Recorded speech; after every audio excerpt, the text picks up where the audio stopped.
Ladies and gentlemen, it is Monday, January 5th, 2026. Here's what's coming up on the Owen Report today.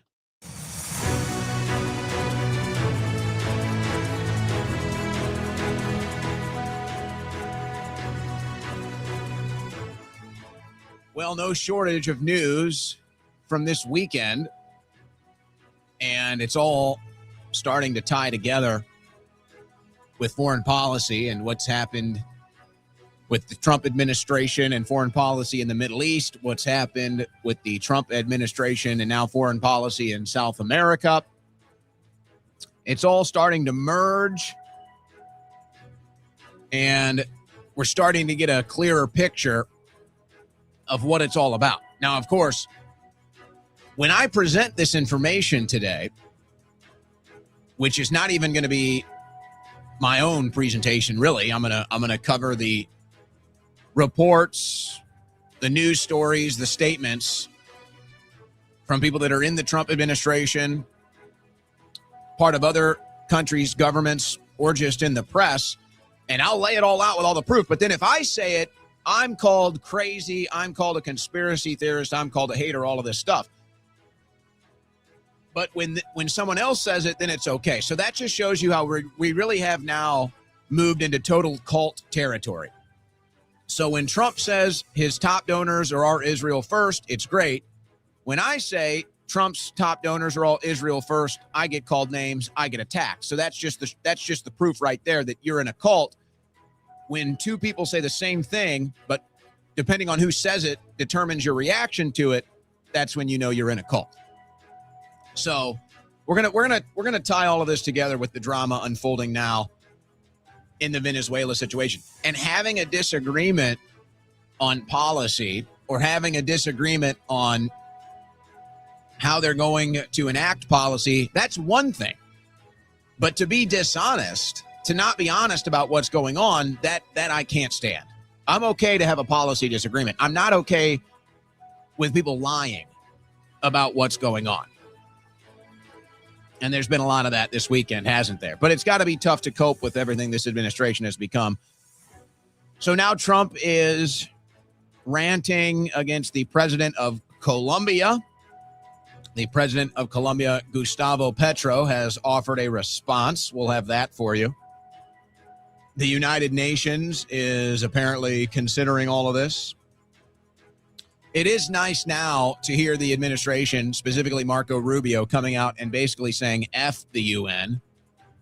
So, all right, I do like that, but why now? It's like, couldn't we have done that years ago? Couldn't we have gotten out of the UN and told the UN to F off day one? No, now we're doing it because they're trying to get away in the way of this foreign policy in Venezuela. We will be hearing from Marco Rubio. It's amazing now. For years, we've watched Democrats fail upward. We've watched Democrats fall upward and fail to success. It looks like Marco Rubio is trying that path now. And you can say he's done a good job as the Secretary of State, and that's fine. But clearly he saw an opening here. And I don't know if it was his poll numbers going up or what, but he saw an opportunity to get out in front of the press and try to increase his chances of becoming president in 2028. But the problem was he wasn't prepared and he embarrassed himself. So now Rubio goes on two mainstream news interviews, basically embarrasses himself, and his poll numbers go up. Amazing stuff. They're talking about Greenland. You've got jets flying over Mexico. You've got the new interim president, Delcy Rodriguez, saying some interesting things in Venezuela. Some very interesting things indeed. You got the color revolution that's being led by Mossad in Iran. That is still going on. Oh my gosh, conspiracy theorist. Oh my gosh, everything's Israel. Again, they said it. Former CIA director said it. The ambassador of Israel said it. They literally come out and say Mossad is running this color revolution in Iran. So I say, okay, there it is. I report on it. I get called names. It's the craziest thing. Tim Walz looks like his political career is finally over, but he's still not in prison. And that's a little annoying. This news update was brought to you by OwenSchroyer.store, the official site for Owen Report merchandise.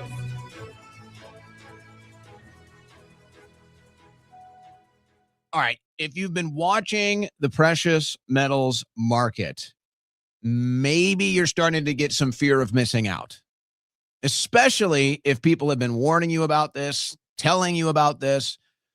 I know we've been telling you about this. We've been telling you about this here on the Owen Report for months. When we partnered with Allegiance Gold, we said, hey, get in now. The time to beat the rush is now. Well, now a few months have passed and the rush is on, and you're seeing the prices of gold and silver skyrocket. But not only that, the value of the dollar decreasing. So what does this all mean? Are you prepared for this? Are you planning for this? Are you protecting your money? Are you the type who waits to be rescued, or are you the one who protects your family before the storm hits? You're already seeing the cracks, folks. The dollar is losing its value. The Fed is trying to save the banks with bailouts. It's all happening. We're all watching it. Meanwhile, gold and silver are skyrocketing. And this is why I've partnered with Allegiance Gold. Because when paper markets burn or the market falls, gold and silver don't. They're yours, not the government's, not the banks, not Wall Street's, yours. Allegiance Gold has been around for nearly a decade and is trusted by over 7,000 clients nationwide.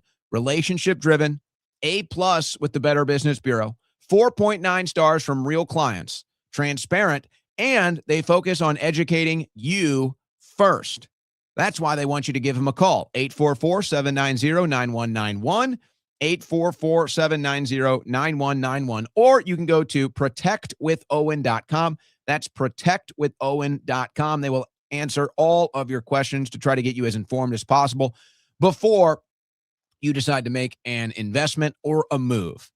Now, right now, as they have been, they are offering $5,000 in free gold and silver with qualified investments. You heard me right. $5,000 in gold and silver with qualified investments, whether through your 401k, IRA, or savings. They make it simple to move into something real before the next reset. But as you can see, folks, that $5,000 in gold and silver is becoming less and less every day. So go to protectwithowen.com. Protect your finances. Don't have the fear of missing out while you watch gold and silver skyrocket and the dollar go down. Go to protectwithowen.com. Get ahead of the curve, folks. Don't have the fear of missing out.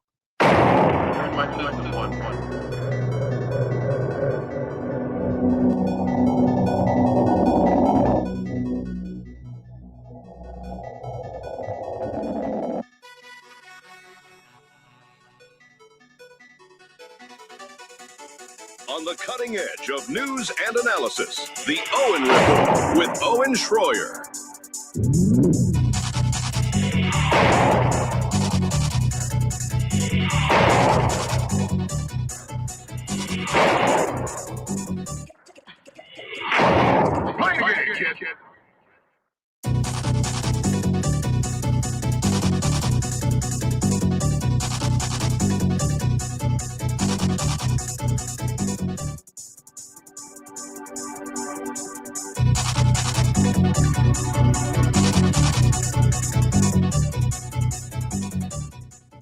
Okay, we got a couple things we're bringing in here before we get started.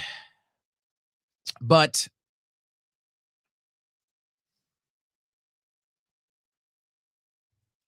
let's just get out ahead of it now. It looks like 2026 is the year of regime change. And I don't really know how you can argue otherwise as we're watching the attempt at regime change in Iran. We see what's going on in Venezuela, and we'll connect all of these dots for you. This has been a plan in place for a long time, and I'm not going to go too heavy on the history of it and the long-term plans of it. We'll dabble in there a little bit, just enough to prove a point. I'm not trying to convince you of this too heavily today, but yes, this is a long-term plan. It's all about central banks, and that's kind of been the issue with the central banks for a long time. And a lot of people figured this is why the United States of America's military has been used to topple regimes from Libya to Afghanistan to Iraq, now maybe Iran, Venezuela, wherever. It's all about getting everybody on the same central bank. And then once you control the world finances, once you control the world's banking, you essentially own the planet. You own the globe. And once it becomes the digital currency, you're in it now. You're in it now. And if you do try to have your own currency of some sort, like maybe a Bitcoin, they'll tax that too. And they'll find a way to claim that as well. It's what they do. But okay, I'm watching all of this develop over the weekend, and I'm thinking, well, this is certainly not MAGA. And here's your proof. Here's your proof. Because we see the debate, oh, this is America first, and this is good. And as long as we're having an open discussion about what's actually happening, I'm okay with having policy disagreements and debate. It's good. But let me kind of change the view on this to show you that this is really not MAGA and all the people talking about how this is what they voted for and everything else. This is going to prove it to you that that is all a lie. Okay? Let's say, as the first year of the Trump administration, for all intents and purposes, is, well, it's almost in the book. I guess anything could happen in the next 3 weeks, the next 3 weeks. So really, a lot is going to happen in the next 2 weeks. Then we can say this is the first year of the Trump administration. But we're almost there as far as the calendar is concerned. So what have we gotten? We've gotten strikes on Iran. We're going for regime change in Iran. We've gotten strikes on Venezuela. We're going for regime change in Venezuela. We've gotten more foreign aid for Ukraine, more foreign aid for Israel. We've got Netanyahu and the Israeli lobby basically running things. And you say, that's not true. Or you say, no, that is true. And that's what MAGA is all about. All right. Well, we all know what's happened. We've all seen what's happened in the first year of Trump's administration. So let me prove to you that this is not what people voted for. Let me go ahead and show you that that is complete BS and that's not what people voted for. If we were standing here today on the 5th of January, 2026, if we were standing here today and you had deep state arrests, whoever you want, the Biden crime family, Alejandro Mayorkas, John Brennan, pick whatever subject you want, illegally spying on Trump, stealing an election, creating COVID in a lab, all of it, all the deep state corruption that we've had to deal with, that we wanted to elect Donald Trump to get in there. Some might say revenge, but it's called justice. We're looking for justice. The people that put Americans in prison for speech, the people that censored our free speech. We wanted deep state criminals arrested. So let's say that actually happened. Let's say here you are a year into the Trump administration and you've actually gotten a dozen deep state arrests. And not only do we get the deep state arrests, because of these arrests, we have now ongoing investigations with witnesses and whistleblowers, and now people cooperating into the stolen election, into the illegal spying, into the creation of COVID, into the rollout of the vaccines. And we can go on and on and on, into the imprisonment for speech on January 6th, the Fed involvement on January 6th. All of it, on and on and on. If all of that was happening today, if all of that had happened in the first year of the Trump administration, and we're sitting here talking about it today, reflecting on it today, how many people are going to be bitter? How many people are going to be bitter and complaining, saying, I wanted regime change in Iran. I wanted regime change in Venezuela. I wanted to get Maduro. I wanted to make sure that Netanyahu was taken care of. I wanted to make sure that we were standing up against the International Criminal Court going after Netanyahu. I want to make sure that we're protecting Netanyahu from the Israeli government in the Knesset that's going after him. How many people would be saying that today? Of course, the answer is zero. So you see how that works? Now, I suppose there might be some lone voices out there where that's always been their top priority, a Mark Levin, a Ben Shapiro, perhaps, those types. But do you see what I'm saying? Do you understand the mirror image I'm trying to present you here? There wouldn't be this fracture in MAGA. There wouldn't be this debate about what MAGA is or America First is. People wouldn't be complaining about the first year of the Trump administration being used to drain the swamp, stop the foreign aid, going through with Doge, saving us $1 trillion annually, arresting all the people responsible for the waste, the fraud, and the abuse, the criminals, investigating where all the money went to in Ukraine. If all of that was happening, the stuff that we actually voted for, the Epstein list, if we got the Epstein list, if we were arresting the Epstein clients, all the stuff that was part of the campaign, all the stuff that MAGA wanted, all the stuff that we voted for, if all of that was happening in the first year of the administration, how many people are coming out here today complaining that we didn't get Maduro? How many people are coming out today complaining that we didn't do enough for Netanyahu, we didn't do enough for Israel?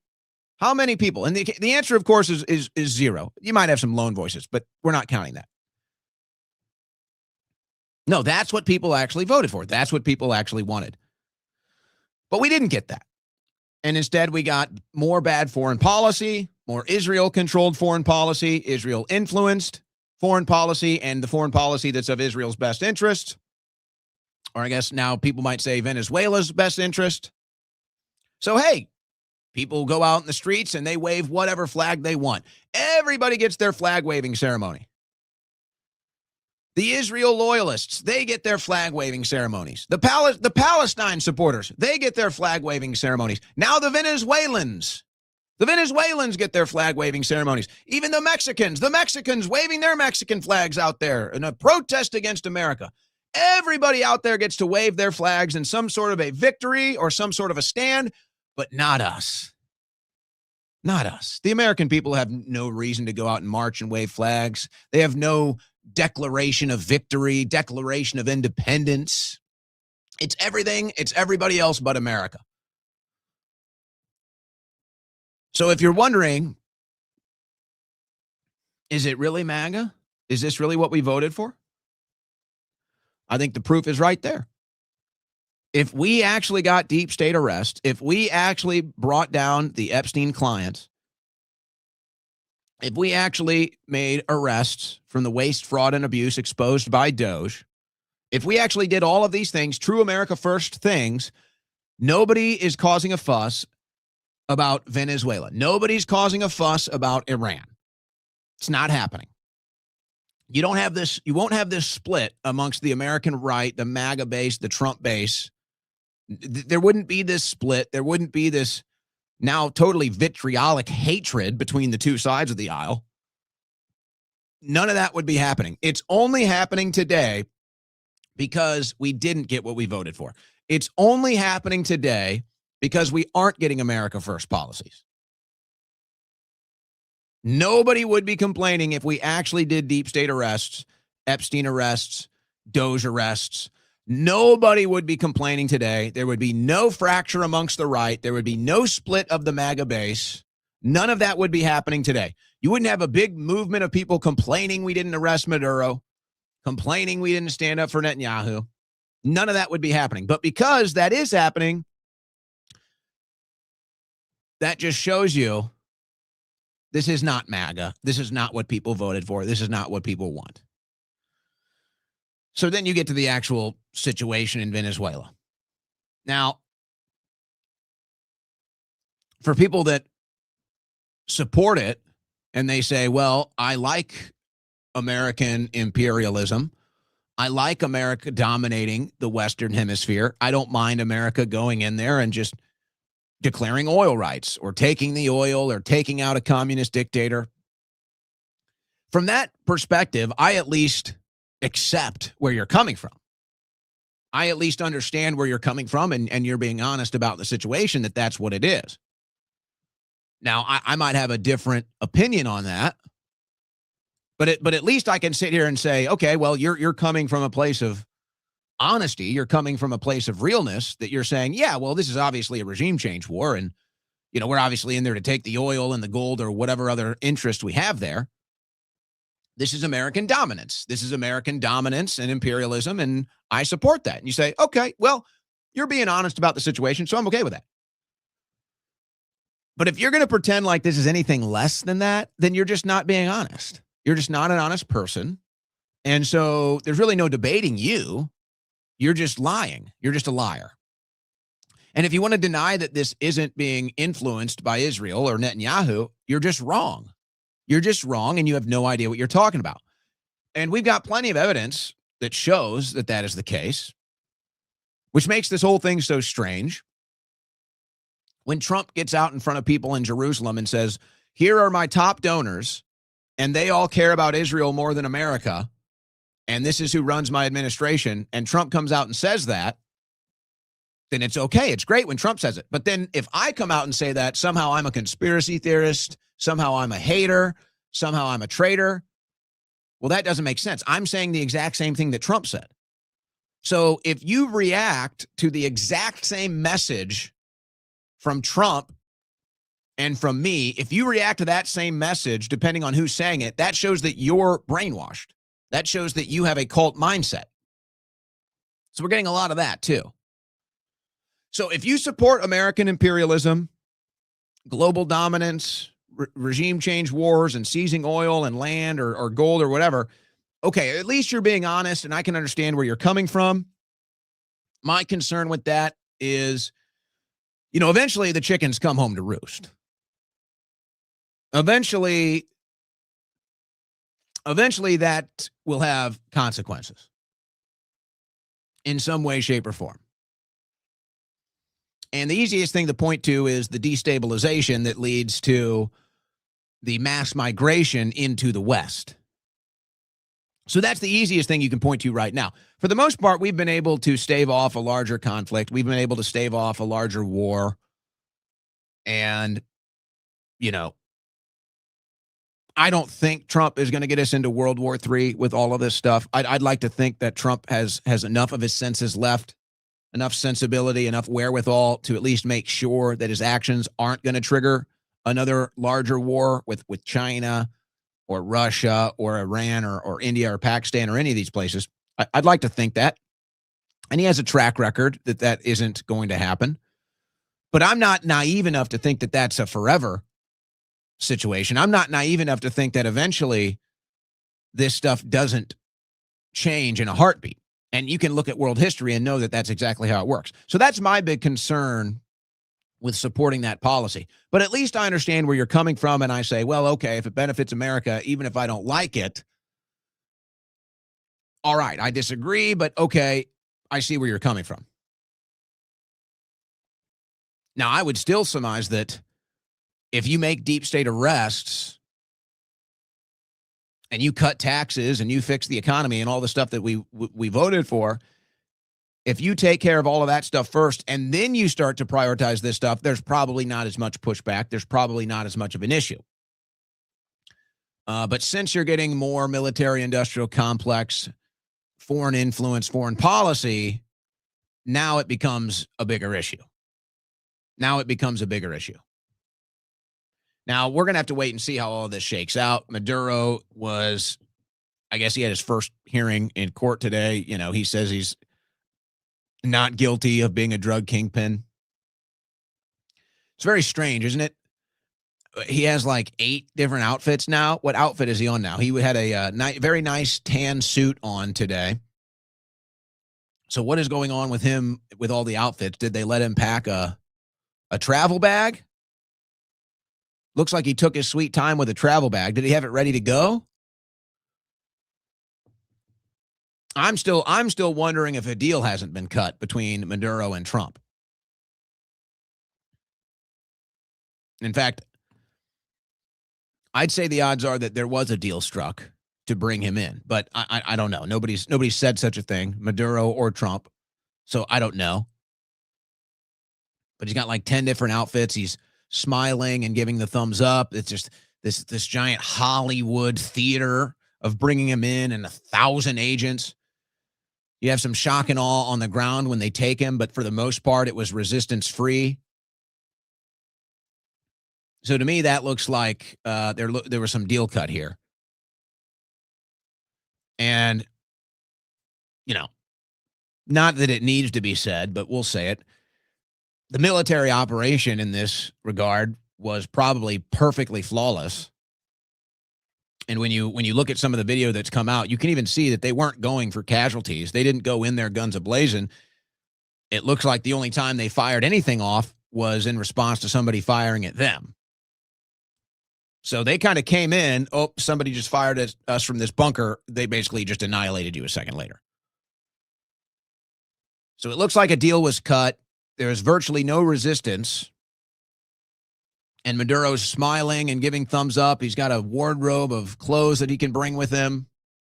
We haven't seen his wife. And he's in court today in a nice fancy suit. He says not guilty. But again, to pretend like this isn't a regime change war, and you say, well, it's not a war, it's an operation. All right. It's not a war yet. Okay, that's fair. And it was a successful operation. No one can deny that. It wasn't a years-long invasion. It wasn't a years-long struggle session. But I'm sure it was pretty expensive for that military presence to be there and to run this operation. I'm sure it was quite expensive. And maybe somebody's done the cost-benefit analysis. And they say, well, if we take $17 trillion in gold and oil, then that'll offset the cost of all of this. But it's funny because I see the same people talking about 17 trillion in oil that we're getting and all this gold and stuff. And then out of the other side of the mouth, they say, this is going to benefit the Venezuelan people.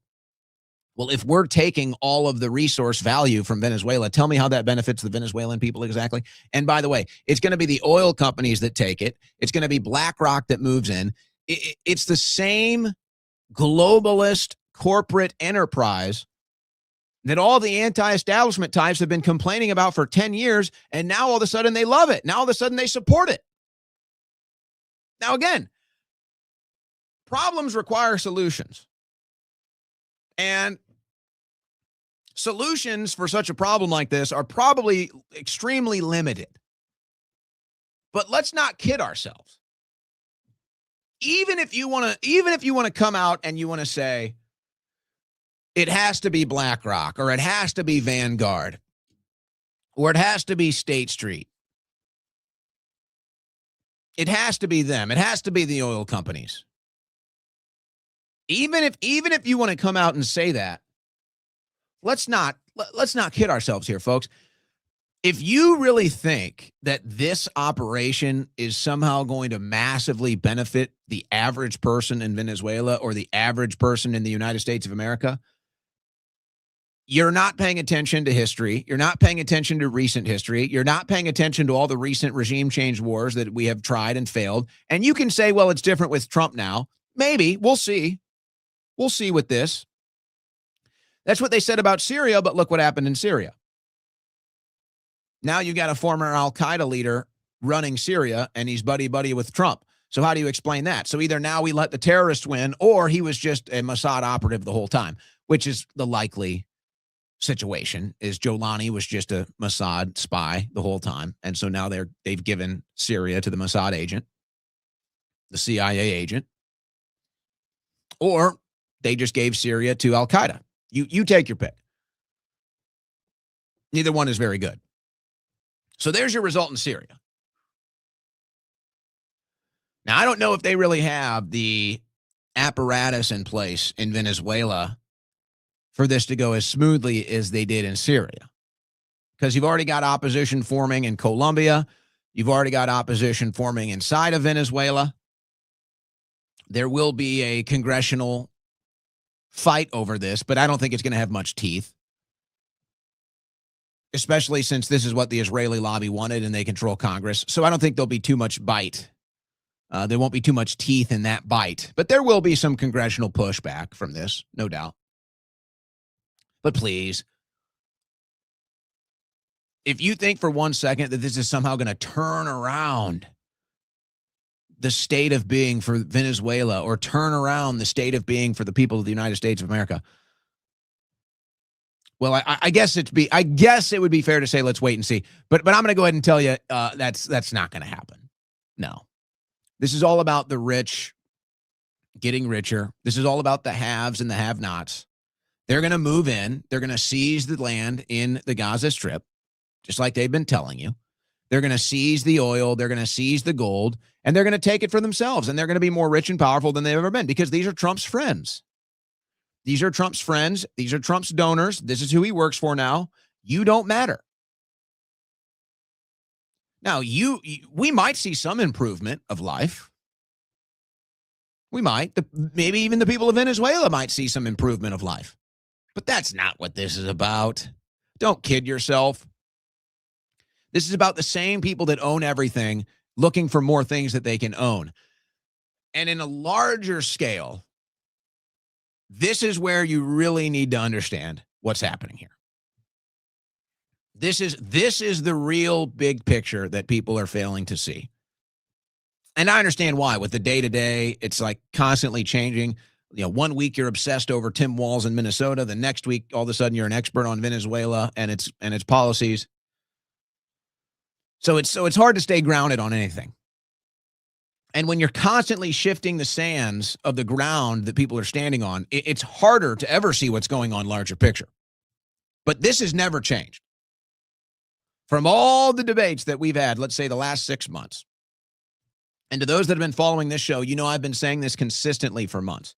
With every big debate, with every big split, with every big fracture, one thing remains true. The donor class is going for total control. And the true rich, now I'm not talking about somebody that might listen to this or lives in America making millions of dollars. You're not rich. You have more money than the average person, and you can live a lifestyle however you like. But in the large scale of things, you're really not considered rich. These people have billions of dollars of liquid cash, and they have billions of dollars of assets. And when they work together congruently, they have trillions of dollars. So it's like if there's $100 trillion of value on planet Earth, they have 90 trillion of it. They have 90 trillion of the value, assets, cash, whatever, resources. And then the rest of the planet has about 10%. So you've got about 1% of 1% with 90% of the world's value. And then you have 99.9% of the world with 10% of the world's value. And that's only going one direction. So that's what this is all about. So here's what they see. They see that the world is going into a new world order, and it's not even about politics. Like, for example, some of the coping that you've seen from MAGA in response to the Venezuelan regime change. They say, we're fighting communism. We're defeating communism. We've annihilated communism. What a joke. Really? We defeated communism? Do you still pay 30% in taxes? Yes, you do. You do. Do you still fund a welfare state? You sure do. Do you still fund the foreign aid? Yes, you do. Is Trump going after Xi Jinping? Is Trump going to take over Xi Jinping, capture Xi Jinping, and free the Chinese from the Communist Party? No, he's not. So no, I'm sorry to say this is not about communism.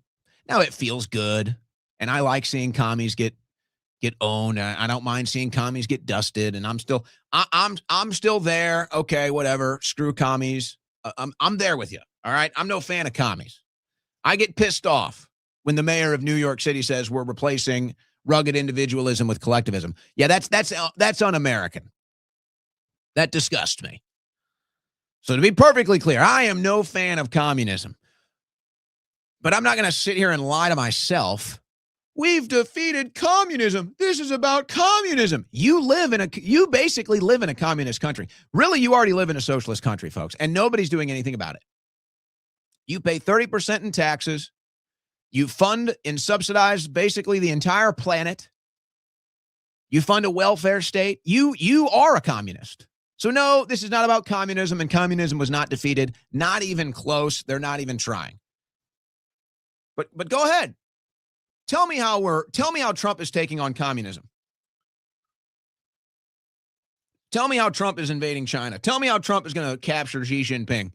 Tell me how Trump has ended the welfare state. Tell me how Trump has ended foreign aid. Oh, he hasn't. So stop it with, oh, we are beating communism. Just stop it. Please. I'd love to see us defeat communism, but we're not. No, this is about oil. This is about resources. This is about globalism. That's what this is. This is about making sure. It's like if you've ever seen the movie The Kingsman, and Valentine has his list of all the leaders he has to take care of to get everybody on the same page. That's what this is. Maduro wasn't on the same page. He wasn't on the same page as the Zionists. And so they don't want him. Maduro, not on the same page as the big corporate government. So they don't want him. And that's what it is. It's the corporate government. It's the corporate world government. And it's the Zionist world government. And Maduro's against them, so he had to be taken out. It's not about communism. So let me get back to my point because I got off the track here. This is all about the fact that we are going into a new world very fast. And really, we're not sure what it means for civilization. We're not sure what AI dominance is going to mean for civilization. We're not sure what robotics and automation and quantum computing, combining it all with the AI, combining it all with a central bank digital currency. This is where it's all going. And we really don't know what that means for civilization. We really don't know. Some people might have some good ideas, some bad ideas, but that's where it's all going. Now, Trump has obviously realized this. The Trump family has obviously realized this. That's why they're getting on the ground level in a lot of these enterprises. And that's why they're going to make so much money as all of this is going down. It's unreal. So that's what this is all about. This is all about the fact that once they want to know for sure that once we're all the way in to the quantum computing, automated AI world, that they have all of their pieces on the board and they have all of their cornerstones and foundations in place where they need to be so that when we get there, they have full control, full power, and they benefit from every single transaction you make. And quite frankly, it is the complete opposite of what it means to be independent as an American. And I will say this, though. I'll be curious to see. I mean, it looks like Trump is going for global dominance. Now, you could say, okay, are we in the business of empire building? Some people might like that. Some people might not like that. I would say I don't like that. But I'm not going to sit here and let's say we expand the American empire to Cuba, Venezuela, Greenland, Gaza, wherever, and now all of a sudden this is America's empire all across the globe. And if that does benefit my country, if that does raise our quality of living and brings in more money than ever and benefits us, then you know, I'm going to have a hard time complaining about that. But I haven't seen that. That's not the case. That's not what's happened. So if that happens, okay, we'll see if that's what happens. But it looks like Trump might be going for that. It looks like Trump might be going for global domination, building an American empire. But then you have to ask, is this for the purpose of benefiting America, or is this for the purpose of benefiting Trump's donor class? Is this for the purpose of benefiting that other country that Trump seems to be more loyal to now? And that's a fair question to ask. That's a fair concern to have.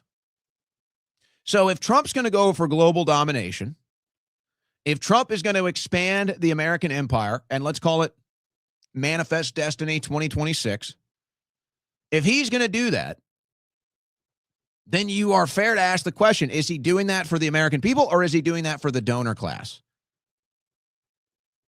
Is he doing that for the foreign interests and the special interests that have bought this administration and the policies thereof? Totally fair question. And given all the circumstantial evidence, I would say that it's more likely that Trump is doing this to benefit his donors than he is to benefit the state of our country. But if that's the agenda here, time will tell. But it does appear to be the case. He's talking about Greenland. He's talking about we need more regime change. So this is all happening. Now, I want to get to the news. We do have some news. We're going to cover some news. We are probably going to take phone calls. And, we did a really good job. We did a special broadcast late Friday night when the regime change was happening in Venezuela. And we did a late broadcast on that. And the super chats were great that night. So we may start to lean in. We may start to lean into super chats more, but just know we don't read those till the end of the show. So if you've sent a super chat on YouTube, we will get to that. If you do a Rumble rant, the problem is they don't save them in my system. So if you make a Rumble rant, I just can't see it unless I just happen to see it on the screen. But the super chats on YouTube, they do hold in my system, so I can go back and look at those. So just FYI, if you're trying to get a super chat in, you go on YouTube, you send a super chat. We will read the super chat before the end of the show. But if you send a Rumble rant, I cannot guarantee that that's going to get read. If I see it, I will read it. If not, there's nothing I can really do. But we had really good super chats last weekend. So we may go back into that. But let's do this. Take care of some business here before we get into our news portion today. And you're hearing all of this, folks. You're hearing all of this right now. And maybe you're feeling a little more inclined to do some emergency preparedness. Just maybe.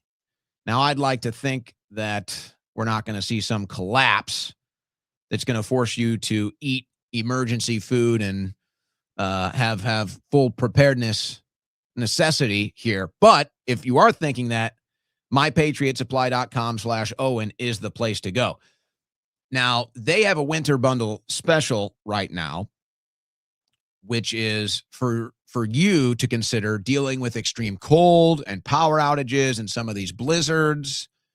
We've seen that happen here in Texas. It was a really bad one in 2020, where basically the city of Austin was shut down for weeks because of a bad ice storm. We don't know how to handle cold here in Texas. And it was just totally shut down. A lot of people died, and a lot of people died in their houses because they had no way to heat themselves and they had nothing to eat. That was a real thing. We had people going through dumpsters for food because a lot of the major grocery stores here had to throw out the produce and some of the food that went bad with no electricity. People went and did dumpster diving just to get food. That's what it was like here in Austin just a few years ago. We don't want you to go through that. So go to my friends at mypatriotsupply.com/Owen. This is so cool. Hey, you know about emergency food by now. You know about preparedness food by now. And hopefully you have some. Hopefully you do have that box checked off your list that you do have some emergency food. Insurance you can eat. That's a no-brainer. I'd say that's a must-have. But you might not be thinking about heat. And again, if you're in Texas, most houses here, they don't have fireplaces, folks. They don't put fireplaces in houses here. So what are you going to do for heat? Well, at mypatriotsupply.com/Owen, this is an incredible product that they have. It is called the Vesda Off-Grid Space Heater. It's a space heater that does not use electricity or propane. It runs on something called canned heat, which is an indoor safe fuel. With a Vesda stashed in your closet, you know you can keep warm no matter what. It even doubles as a stove to cook your food. Another thing, you just don't think of these things until you get into that position, right? Until you're actually in that position, which unfortunately I was in for a couple weeks here in Austin. You think about Do I have clean water? Do I have water I can cook with? Do I have anything I can even cook with? Do I have a fire I can cook with? Do I have a space heater I can use indoors? They have all of these answers for you. They have all of these solutions for you at mypatriotsupply.com/Owen. Now, right now, you can get the Vesda space heater and a bunch more preparedness gear as free gifts when you order the Winter Survival Kit from My Patriot Supply. Go to mypatriotsupply.com/Owen. You can see everything that's included. This offer will expire this month. It will expire this month. You can see it on the screen right there.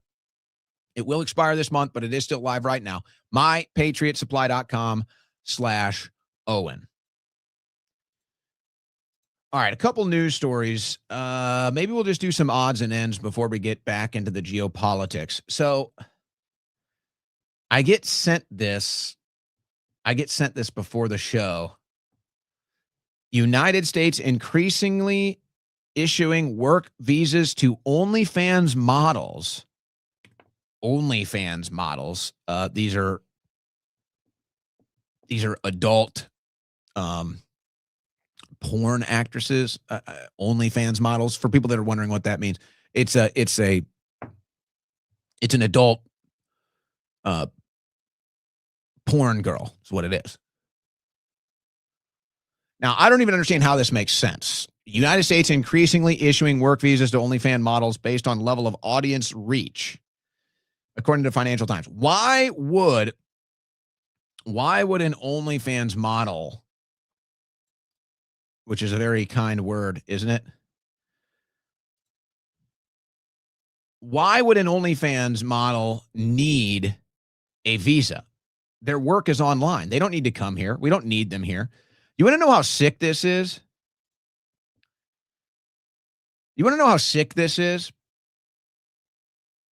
Maybe it's because the owners of OnlyFans are friends with Donald Trump. Maybe because the owners of OnlyFans are huge political donors, by the way. Yeah, look into that if you want. Why is this getting priority? You want to know how sick this is, folks? As I was briefly looking into this earlier today, and I say briefly because I started to do it, and I was so disgusted that I said, I'm out. I'm done. So I'm looking at this today. I'm saying, well, wait a second. What is this all about? And I find this story that was already on my radar because when you follow news and culture and current events, you see everything. Well, there's, some of these OnlyFans models. What should we call them? I mean, you don't want to be rude, but I mean, let's call it what it is. I mean, these are whores. These are basically prostitutes. And hey, whatever. You choose that line of work. I'm not the one saying it should be illegal. Maybe it might be time to make this stuff illegal, but I'm not on that bandwagon yet. But it's becoming increasingly, I think, a major issue that we might need to talk about the legality of all of this. But so I'm looking into this today, and I find out, and it's like, okay, we just hit the new year, so there's these stories about how much these people are making, how much these young girls are making. And there's this girl, she's like 20 years old, and she has this house where they all live. And I guess the difference is it's no longer like the pimp running the whorehouse. Now it's the whores running the whorehouse, so they can keep all of their money, and they do great. And so they're talking about these women that are making tens of millions of dollars as online hookers. And now they're bringing in girls when they're 18 years old. 18 years old. And apparently this girl turns 18 and makes $3 million immediately afterwards. And I'm sitting here and it's like, okay, we hear about the nature of this industry and how they groom young women. And now it's the same story. It's just the girls that are doing it. And, you see all these people that attack Andrew Tate all day long. And Andrew Tate doesn't need me to defend him. He can defend himself. But it's like, oh, we're gonna go after Andrew Tate and say he's so bad and he's a misogynist and all this other stuff. I'm looking at this stuff. I'm like, where are you people attacking these American women that are luring in girls when they're 17 years old, building them up a hooker, an online prostitute infrastructure, so that the day they turn 18, they can bring them into the whorehouse and make $3 million immediately after turning 18. Where's the outrage? Where is the outrage? Again, I don't need to defend Andrew Tate, but I just defend reality. I just look for logical consistency. I couldn't believe when I saw this story. And I'm saying, where are all of these people that have been ranting and raving about Andrew Tate for the last 2-3 years? And I don't know if he was recruiting American women. I never heard anything about that. But where is it? These are American women in their 20s. These are like Ghislaine Maxwell's. And they're recruiting teenage girls, and they're building them a profile so that the day when they turn 18, they can turn it on and they make millions and millions of dollars. So I stumbled upon that when I was looking into the now literal online hookers are getting special treatment from the Trump administration. You can't even make that up. Online hookers, prostitutes, because we don't have enough of those in the country, you know. It's like you could argue we need more farmers, or you could argue we need more doctors, or you could argue we need more factory workers or whatever, and these arguments have been made. It's like, okay, who's making the argument that we need more whores? I don't know, maybe Trump. Maybe somebody who's worked at Trump's modeling agencies before. We need more whores. I was disgusted when I saw this. I was disgusted. So not only, I guess, the administration is prioritizing bringing in more whores, because we have such a shortage of whores in this country. I can't believe we're going to sit here as a society and let this take over to such a degree here, and there's virtually no outrage when these girls are making millions of dollars before they even turn 20, and they're getting groomed and they're getting brought in and prepared to be a whore, to be an online prostitute the day that they turn 18. This is so disgusting. This is so despicable. Honestly, it needs a criminal investigation, quite frankly. How can that even be legal? How can it be legal for one of these multi-millionaire online prostitutes to recruit a girl that's 16 or 17 years old and say, I need you to start posting scantily clad images on your social media? It can't be nude yet. Wait till you're 18. Folks, I'm not encouraging you to go look at this stuff, okay? Like I said, I was disgusted. But this is what they do. These multi-millionaire online whores recruit 16 and 17-year-old girls, and they start building them a social media infrastructure so that when they turn 18, they can become a full-blown online whore. And they say, when you're 16 and 17, you have to start posting pictures of yourself half naked, anything but nudity, bikini, shaking your ass, bending over, licking on a lollipop, a banana, whatever. As long as you just keep it clothed, we can build you this profile. We can build you some subscribers and some followers. And then the day you turn 18, we turn you into a full online whore and you can make millions of dollars. How is that legal? And where is the outrage from the American people that this is going on to our young women? And then you see that Trump is prioritizing this and saying, hey, that's great. Bring them in more. We need more visas for this.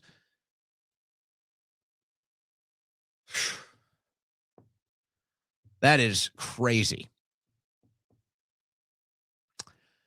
Why are we doing this to our young women? And by the way, you know what? Look, prostitution is the oldest trick in the book, okay? Let's not kid ourselves. Prostitution is the oldest occupation in the world. It's not going anywhere. Maybe you can make it illegal, but it's not going anywhere. Now they've just made it legal as long as you're filming it, so that the people that run the porn industry can make billions of dollars. They get the government approved pimps, but the actual people out there on the streets, they're not allowed to do it.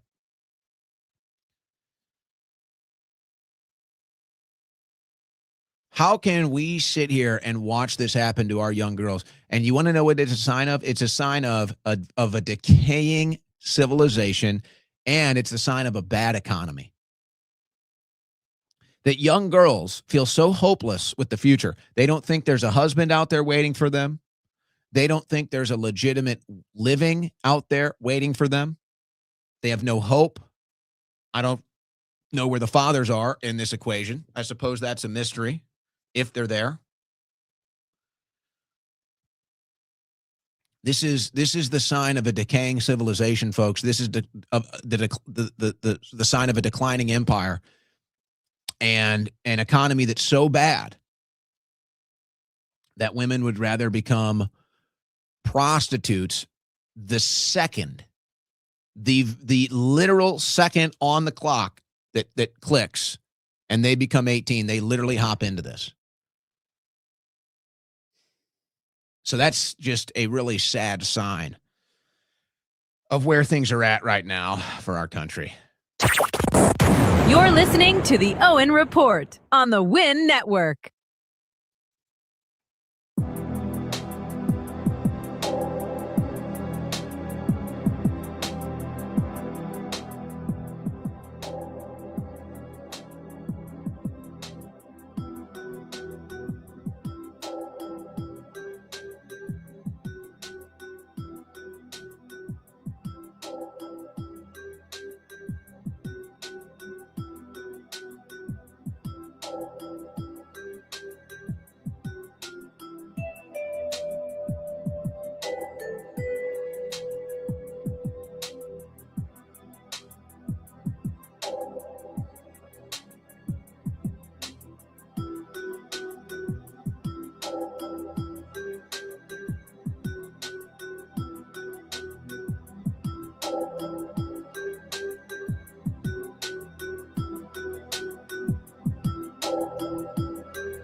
You found your political compass, the Owen Report.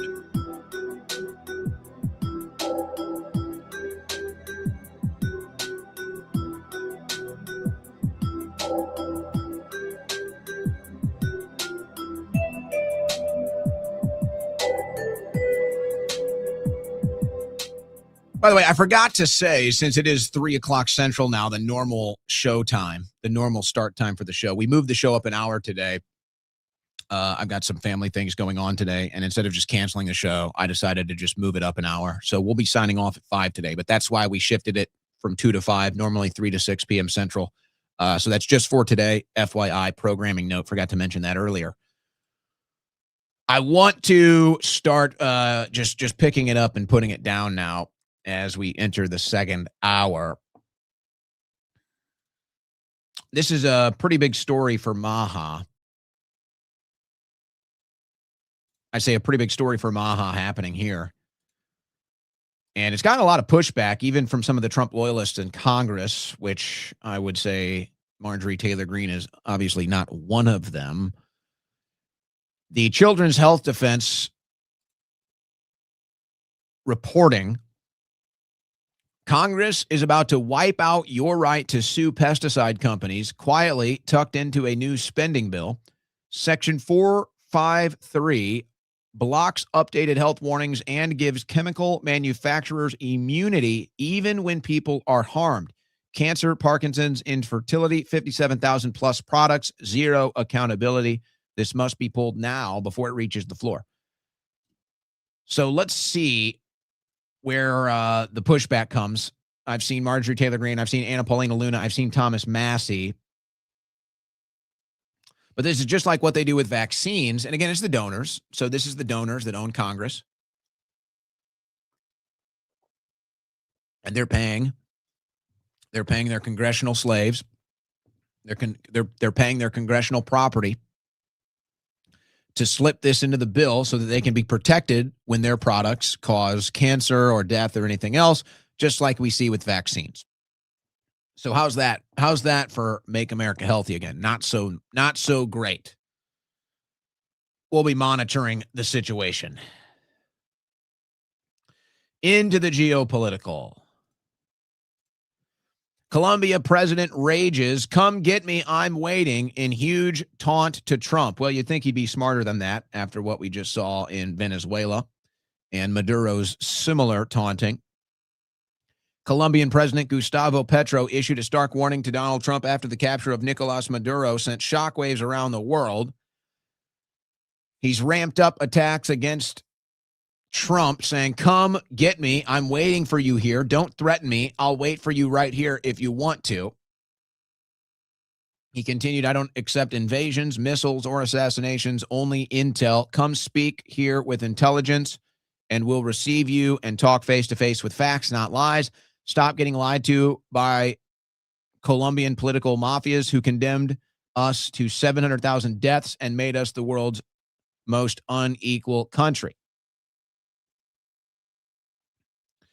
It looks like Trump is just going for global hegemony at this point. On behalf of who, you can decide for yourself. But this is my concern. So it's like, hey, look, if you support American imperialism and dominance and taking the oil, taking the gold, and conquering land and administrations around the world wherever you want, whenever you want, then fine. And that's certainly what this is. Let's not mince words here. That's what this is. And if you support that, okay. My concern is eventually the chickens come home to roost. You can't get away with this forever. And that's my concern. That's my concern, that eventually it's not going to be so smooth. Colombian president says he's ready to take up arms in face of Trump's threats. Well, if Venezuela wasn't really able to take up any arms or a single arm, I'm not really sure what Colombia can do. The peace president. The UN Security Council is having emergency sessions on this today in New York, where Maduro had trial and is in prison right now. That's wild. Marco Rubio issues huge warning to Cuba. After Maduro capture, they're in a lot of trouble, so we're going after Cuba next. I'd say that's probably inevitable. We're going after Cuba. I mean, I don't know. If we turned Cuba into a state, if we turned Puerto Rico into a state, whatever, Venezuela into a state, it's like, all right, manifest destiny, American dominance. But I think the major hiccup here for me is we can't even get our own affairs in order. You could argue the American economy is worse than it's ever been. And they'll say, but the stock market hit record highs today, which is true. Tell me how many poor people own stock. And by the way, it's reached a point now where, I mean, if you're smart enough and you have the time of day, you can get into the stock market and make a little cash. But you're not making any life-changing money. Nobody in the middle class is making life-changing money in the stock market. You have to have millions of dollars to be able to invest in the stock market in order to make any real money. The best returns that you get are 50%. So unless you're investing millions of dollars, you're not really making a bunch of money. So you could say, well, I invested $50,000 in the stock market last year and I got a $25,000 return. You did pretty good. You'll be okay with that. But that's not what we're talking about here. We're talking about the richest people in the world. They're the ones making all the money on Wall Street right now. And it's all insider trading with the pumps and the dumps. So it's like, hey, okay, we're manifest destiny. We're expanding the empire. Folks, half of the country lives paycheck to paycheck. Half of the country puts their groceries on a credit card. The economy is so bad now, you go online to order a pizza delivered, and you have to make it on a 4-payment installation plan for a pizza delivery.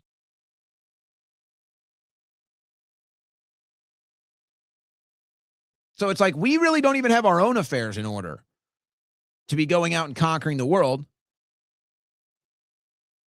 But again, it's not for us. It's not for you. It's for the rich. It's for the 0.1% of the 1% that own everything. And they want more. And they see stuff in Venezuela that they don't own and have access to, so they want it. And they see things in Cuba that they don't own and they don't have access to, so they want it. And they see things in the Gaza Strip that they don't own and they want to, so they go for it. That's what it is. Trump sets his sights on Greenland. He was talking about Greenland again. He's been talking about that for a while. President says U.S. needs Danish territory for defense from China and Russia. Well, why do we need defense from China and Russia? I thought we were in the peace, President. I thought it was peacetime. Well, maybe they're not so happy about what just happened in Venezuela. So we're going after Greenland. Okay. You know, it's funny how Mexico isn't a bigger topic here. U.S. spy jet circles Mexico coast as Trump threatens Venezuela-style military attack. I don't really understand what this is about. Now, if we're going to go after anybody for narco-terrorism, it should be Mexico. That's where all the drugs come from. That's where all the big cartels are. That's a fact. But since Scheinbaum is friendly with the foreign lobby, you know, Mexico's off limits. Well, maybe not. A U.S. Navy plane has been spotted circling near a part of Mexico's coast after President Donald Trump threatened military action against the country. The P-8 Poseidon was detected on flight tracking websites conducting surveillance and reconnaissance missions off Tijuana, just south of California. I have a hard time believing Trump is doing anything with Mexico. It seems like Mexico is off limits. His donors tell him that Mexico is off limits. And Scheinbaum is in good with Netanyahu, so I don't really see this as any serious threat. But yeah, if you want to stop the cartels, if you want to stop the drugs, then Mexico would be the country you go after, not Venezuela. But they kind of dropped that. They kind of dropped the whole it was about drugs thing, and now they just admit it's about oil and regime change. So we knew that the whole time, but yeah, they lied out. They lied out the gates. And then the people that called them out for it got attacked, and then, of course, we were right. Venezuela's new leader, Delcy Rodriguez, is hardline socialist who kept Maduro in power for years, and she's already making threats against Trump. So this is not good. This is not good for anybody involved.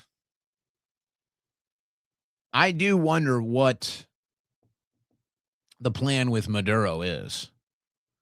I mean, that is a crazy situation to have him in prison right now in New York. And there's just nothing they can do about it. And it doesn't seem like there's any intention with him and Trump meeting. So what is the story here? What is the story? Oh, get ready for a lot of this. Venezuelan acting president blames Zionists for Maduro's capture. Delcy Rodriguez, the vice president of Venezuela, who is now serving as acting president, accused Israel of orchestrating the United States operation that led to the capture of former leader Nicolas Maduro. Speaking in a televised address alongside senior figures from Maduro's inner circle, Rodriguez blamed the Zionists for the events surrounding his arrest, echoing familiar rhetoric long used by Venezuela's Chavista leadership to fault Israel and its allies for international pressure on the regime. The attack on Venezuela has undoubtedly Zionist character, Rodriguez declared. Maduro is the only president of Venezuela, despite his transfer to U.S. custody and a ruling by Venezuela's constitutional court appointing her the interim president during his absence. Well, there is evidence to this, and we'll get to some of that coming up. But it's really just the larger point of emphasis that the Israeli lobby runs this administration. Iran protests enter 9th day as Trump renews intervention threat. It'll be curious to see what happens in Iran as Israel is attempting to overthrow that current regime. It seems like Trump is kind of backing off of that for now and letting Israel handle it. We'll see if that lasts. A wave of protest sparked by Iran's failing economy, like our failing economy, has continued for a 9th day, even as President Trump renewed his threat of U.S. intervention. So Mossad is in there leading a color revolution. They probably want the regime to start firing at protesters so that way the United States can get involved, because that's what we need so badly. We're just trying so hard for that. And I'm going to eventually, we're going to get to some of these clips here to give some extra context to these headlines. Israeli military ordered to prepare for war on all fronts amid Iranian protests. Prepare for war on all fronts. They're already at war. Trump and Israel have struck 7 different countries so far this year. And we're not even a weekend, just FYI. A new long-term plan reportedly envisions a dramatic expansion of all IDF military activity, including weapons in outer space. Not Jewish space lasers. No. The IDF has been ordered to prepare for a possible simultaneous war on Iran, Lebanon, and the West Bank. One scenario reportedly includes an explosive operation against Tehran, which is currently facing widespread Israeli-backed cost of living protests. They're going for broke, folks. The Israeli-Trump coalition is going for global domination. And as long as Israel benefits and as long as Trump, his family, and his friends benefits, then they're just going to go ahead and do it. They really don't care what you say or what you think or if it benefits the country. In case you haven't noticed yet. Just in case you were still unsure. Tim Walz, he's out. Tim Walz, Democrats' 2024 vice president pick, drops bid for third term as Minnesota's governor. Amy Klobuchar considers running. And Walz, in his statement today, this guy's such a clown. So he's going to not run again. And it's obviously because of this fraud story.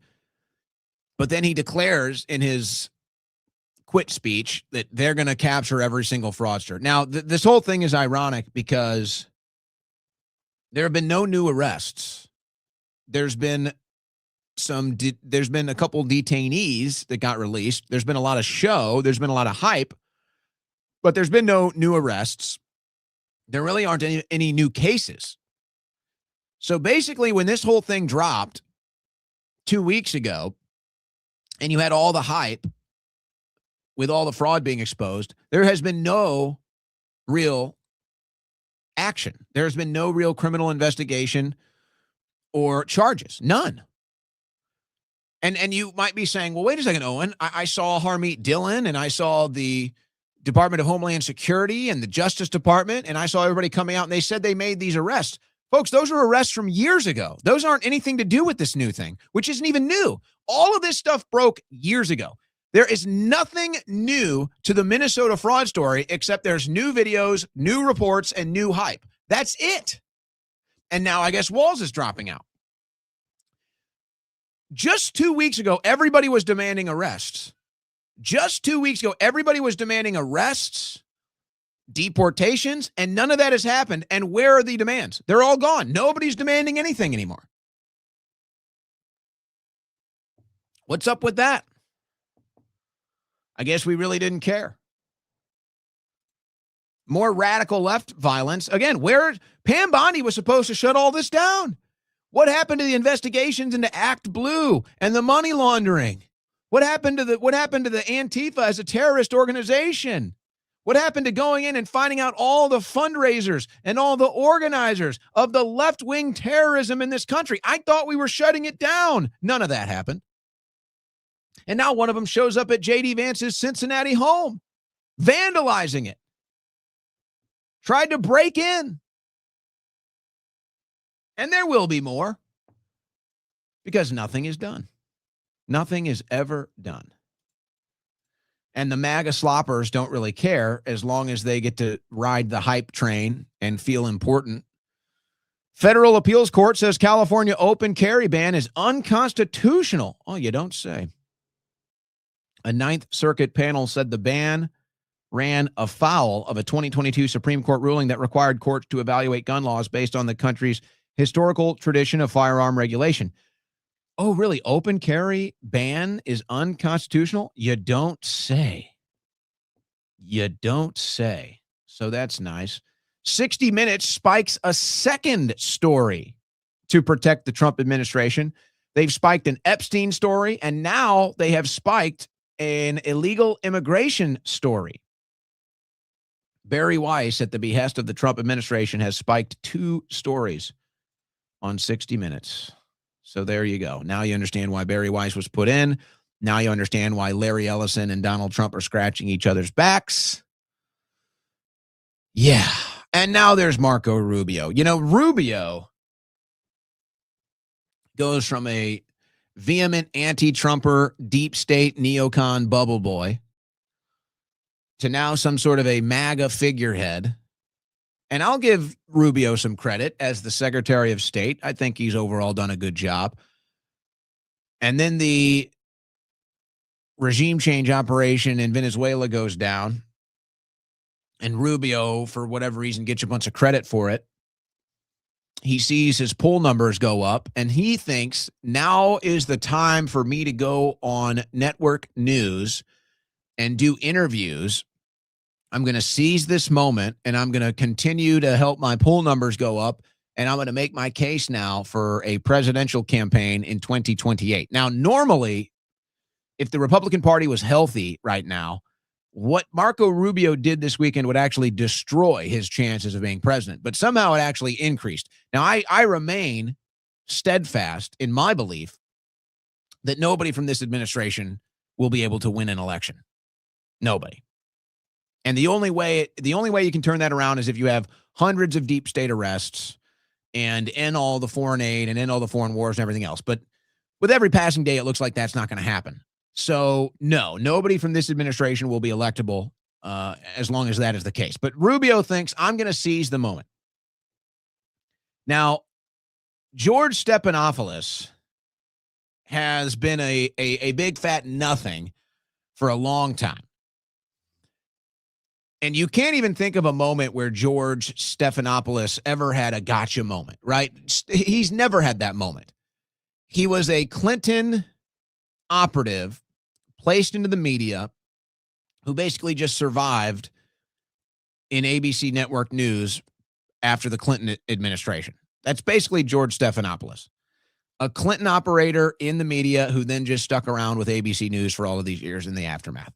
But he's not the guy. He's not the getcha guy. He's not the gotcha guy. He's not the viral clip guy. He never does that. Nobody's scared of George Stephanopoulos. Well, he got his first one on Marco Rubio. This is so embarrassing for Marco Rubio. I can't even. So a little background. The president of Honduras was arrested for what they were originally claiming Maduro did as a drug kingpin. And there was ample evidence that the president of Honduras was running all of these drug operations. They brought him in, they arrested him, and then he got a pardon. So for all the things that they claimed Maduro did, this president actually did, and then Trump pardoned him. Now, this is the type of stuff that actually falls right under the purview of the Secretary of State, aka Marco Rubio. Rubio has now embarrassed himself. Any competence that you thought Marco Rubio had, or any involvement in these matters that you thought Marco Rubio had, now you have to question everything. When he claims ignorance during this interview with Stephanopoulos, he gives Stephanopoulos the first gotcha moment of his 40-year career, and he completely embarrasses himself as either an incompetent or an ignoramus. Unbelievable stuff here from Rubio. As you know, the Congressional Gang of Eight has a history of not leaking. But you mentioned the indictment of Mr. Maduro, and of course it does detail his drug running operations. In the same jurisdiction, the former president of Honduras was actually convicted on similar charges, yet the president pardoned him. Here's what the vice chair of the Senate Intelligence Committee, Mark Warner, had to say about that. He said, "You cannot credibly argue that drug trafficking charges demand invasion in one case while issuing a pardon in another." What's your response? Well, the president has the pardon authority. He's the one that reviewed the file with the folks at the White House to make these pardon decisions, and I refer questions to them on it because I'm not involved in the pardon process, so I can't comment. Okay, I'm gonna rewind this, but let's listen to this again. So Rubio obviously can't answer the question because Stephanopoulos just caught him. If logic can't be applied universally, it's not logic, it's propaganda. If policy can't be applied universally, it's not policy. It's propaganda, it's corruption, it's persecution, however you want to say it.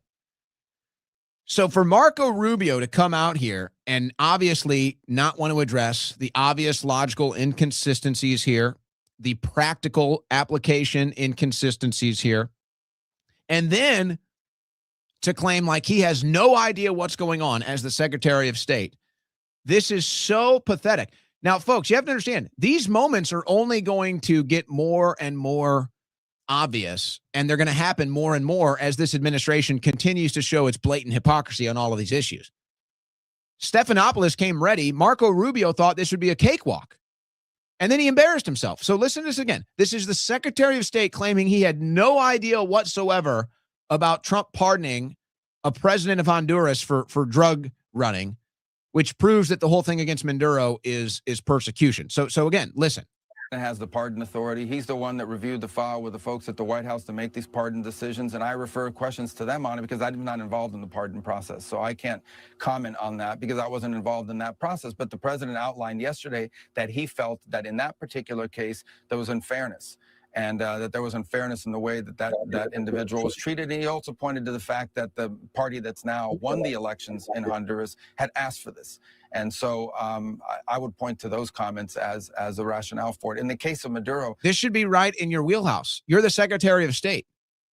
So are you admitting that the president thinks so little of you? Are you admitting that the president doesn't view anything that you have to say or think valuable, that he makes these decisions without weighing your opinion? You have no opinion on the matter. So in other words, nobody likes you in this administration. In other words, nobody trusts you. Trump doesn't want to hear your opinion on such a matter that normally the Secretary of State would at least offer an opinion on. Look, it's very simple. This guy was indicted. No one ever did anything about it. He didn't think he was under threat or that the indictment was ever going to be enforced. It was enforced yesterday. Hernandez was convicted by a jury. I understand. You're asking me. The pardon authority is something that, I'm not involved in my role. I'm not criticizing it. I can't just comment on it because I just wasn't involved in those deliberations. Do you support it? I wasn't involved in those deliberations. I haven't looked at the case. So that's his claim now. He wasn't involved. So what are you doing? How are you not involved? This is a matter of Secretary of State. This is a matter of state issues. And you're not involved. So the president thinks so little of you. The administration at large thinks so little of you. The White House thinks so little of you that you're not even involved in these deliberations as the Secretary of State, but I'm supposed to now think you're presidential material. I'm supposed to think that Marco Rubio is the next candidate for president of the United States. When Trump and this administration think so little of him that they don't even involve him in this case of international significance here? And that's his fallback, is nobody cares enough about me to ask what I think? That's his fallback here, is this administration, this president thinks so little of me that I wasn't even involved at all? That's your fallback? And this is presidential material? You just got gotcha'd by Stephanopoulos. First time in his 50-year career, and it's Marco Rubio. Filed. I haven't looked at the arguments made by, I've got a bunch of other things going on that are within my purview as Secretary of State and National Security Advisor, but pardons aren't one of them. So I can't comment on a case that, frankly, I'm aware of, but not deeply and familiar with. And I don't want to comment on something that I haven't had a chance to be involved in reviewing the file and the rationale behind it. So he knows nothing. Amazing. So he knows nothing. He knows nothing of any of this, and he wants to be president. I mean, folks, this is pathetic. How is Marco Rubio being taken seriously as a candidate? He just came out and said, nobody talked to me about this decision, and I know nothing about it. Well, gee, golly, you don't sound presidential at all, and it sounds like nobody in D.C. has any faith in you either. And by the way, now you can interpret this however you want, but if you look at this, it looks like when Trump is speaking of this pardon, it looks like in this video that he's giving Rubio the credit for the pardon. Watch this. I studied it very quickly, and then I studied it in great detail. I went to a lot of the people standing behind me. He points at Rubio. So let me play this again. So this is a press conference. He gets asked about the president of Honduras getting the pardon. Rubio is standing right behind him, and he says, I talked to the people behind me, points directly at Rubio and says, they are the ones that helped me make this decision. And this is Rubio saying I had nothing to do with it. So what's going on here? I studied it very quickly, and then I studied it in great detail. I went to a lot of the people standing behind me, and they felt that that man was persecuted and treated very badly. That's why I gave him a pardon. Hernandez was convicted by a jury. I understand. You're asking me, the pardon authority is something that, I'm not involved in my role. I'm not criticizing it. I can't just comment on it because I just wasn't involved in those deliberations. Do you support it? I wasn't involved in those deliberations. I haven't looked at the case file. I haven't looked at the arguments made by, I've got a bunch of other things going on that are within my purview as Secretary of State and National Security Advisor, but pardons aren't one of them. So I can't comment on a case that, frankly, I'm aware of, but not deeply and familiar with. And I don't want to comment on something that I haven't had a chance to be involved in reviewing the file and the rationale behind it. I studied it very quickly, and then I studied it in great detail. I went to a lot of the people standing behind me. He's pointing at Rubio. And they felt that that man was persecuted and treated very badly. Now that would make sense. Trump says, I barely reviewed the file, and then I studied it in depth with, who would you do that with? Your Secretary of State. Of course you would. And then Rubio comes out and says, oh, I know nothing about it. Well, somebody's lying, or everybody's lying.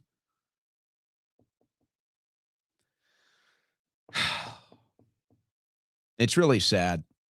Now,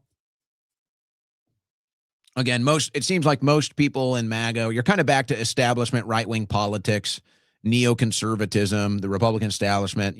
This is who Trump is riding with now. But it's just like, for me, the right wing loved me.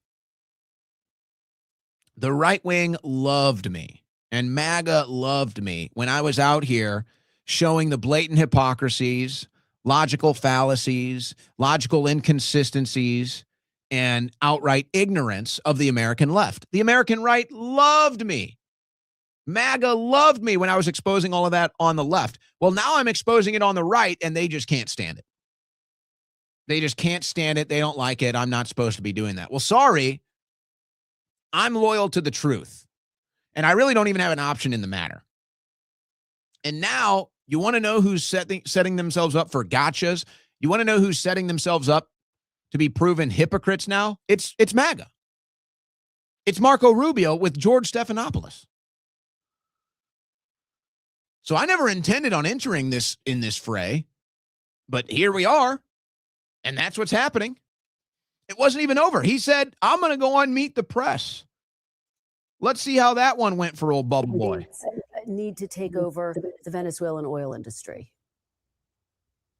Well, we don't need to. First of all, let me go back up. We don't need Venezuela's oil. We have plenty of oil in the United States. What we're not going to allow is for the oil industry in Venezuela to be controlled by adversaries of the United States. You have to understand, why does China need their oil? Why does Russia need their oil? Why does Iran need their oil?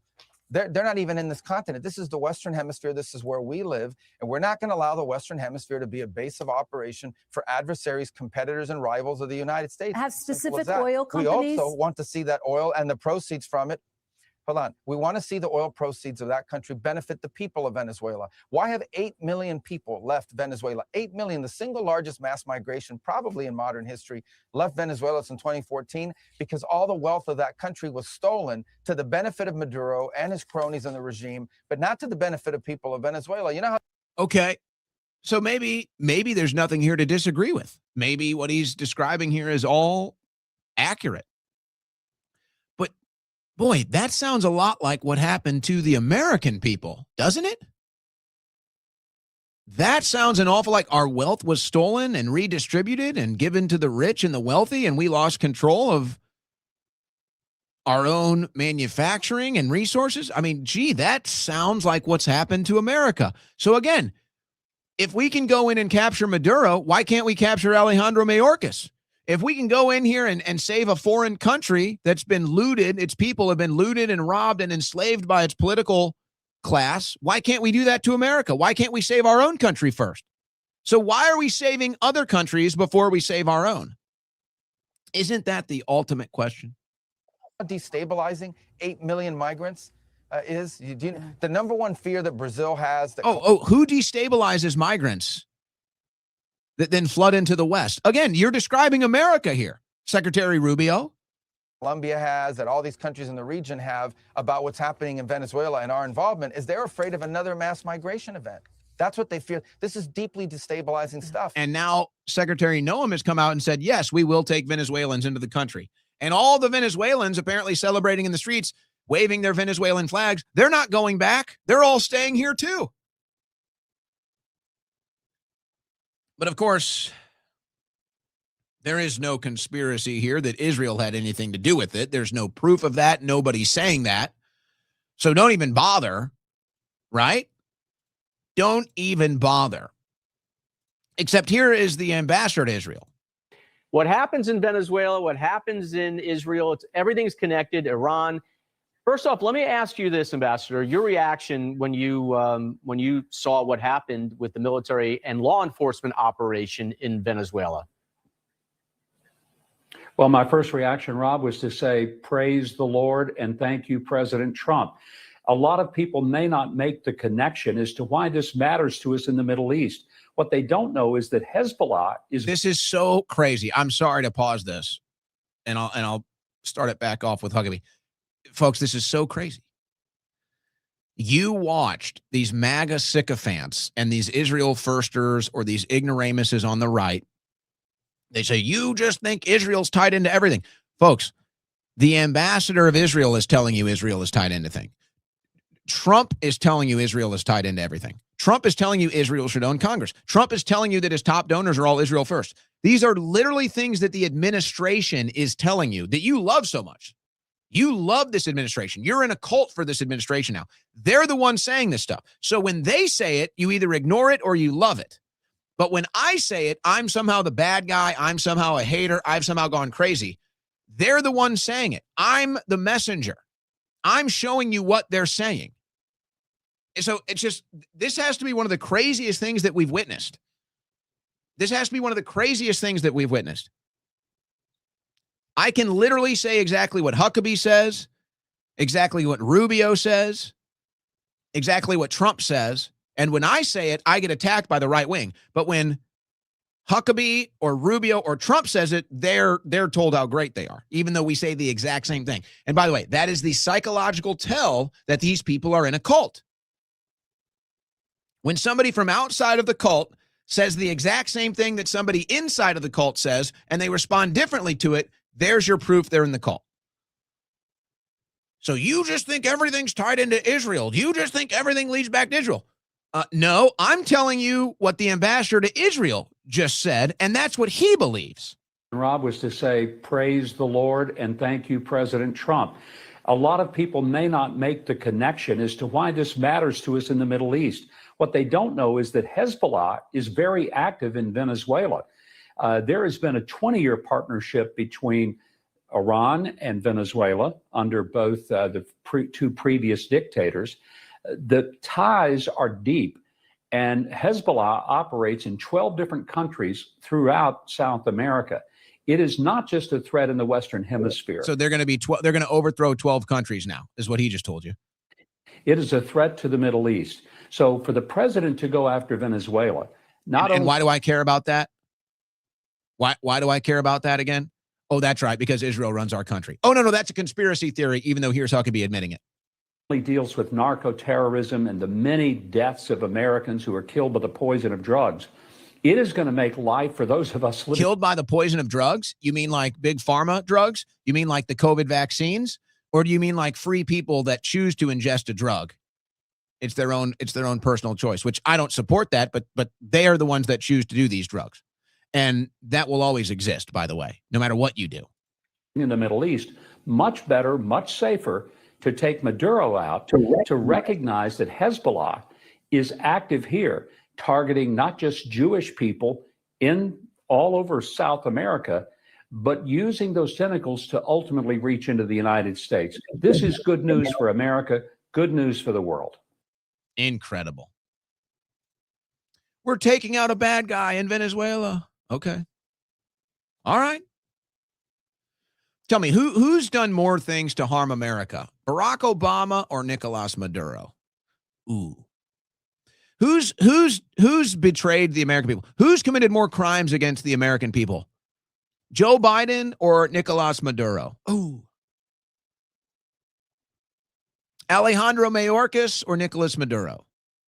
John Brennan, James Clapper. Do you want me to go on? Hillary Clinton, Bill Clinton. Should we just keep going down the list? And how many of them have been arrested?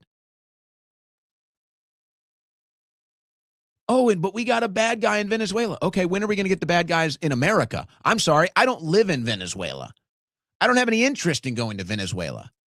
I don't think Venezuela should or would be our problem if we didn't want it to be. We got the bad guy. When do we get our bad guys? If logic can't be applied universally, it's not logic, it's propaganda. And then you have, again, I'm just telling you, I could do this for days, but for the sake of time, Israel Hayom reveals that it was Israel indeed that pushed Trump towards regime change in Venezuela. You can go look at the story. Venezuela has become one of the most hostile countries to Israel and Zionism in Latin America. And so the Israeli lobbyists pushed Donald Trump into doing that. Will you restore diplomatic relations with Israel and establish Venezuela's embassy location in Jerusalem as President Trump did? Certainly, Venezuela will be Israel's closest ally now in Latin America. We rely on Israel's support in dismantling Maduro's crime regime and in the transition to democracy.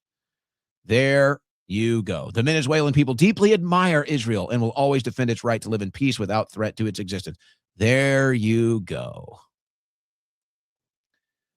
So when you start to see these people telling you, oh, why do you think everything's tied in Israel? Because I follow the news and current events and what people in politics say, and they all say it ties to Israel. Not me. They say that. I report the news. You don't. Mike Pompeo. What we already knew, confirming it. Mossad agents walking amongst the protesters in Iran. As if we didn't already know that that was the case. Now, I think, and I said this before, I think Trump is just so high right now that it's just, he just feels invincible. And since he's gotten this far without getting, I guess, put in prison, he survived the assassination attempts. He just figures, I'm just going to do whatever the hell I want. So now that this regime change, this capture of Maduro was so successful, listen to what he says on the phone. This is the first thing he said afterwards. Listen to this. But we can't take a chance after having done this incredible thing last night of letting somebody else take over, where we have to do it again. We can do it again, too. Nobody can stop us. There's nobody that has the capability that we have. You know, when I watch that war in Russia going on and on and on and everybody dying, and it's like, it's primitive. It's primitive. It's horrible. It's really horrible. And he's right about that, by the way. I agree with that. But so again, if we can do it in Venezuela, why can't we do it here? Why can't we go after our own deep state criminals? Why can't we go after our own treasonous criminals? Trump has been talking about the treason in D.C. for 8 years. What are we doing? Why can't we get them first? Isn't that America first?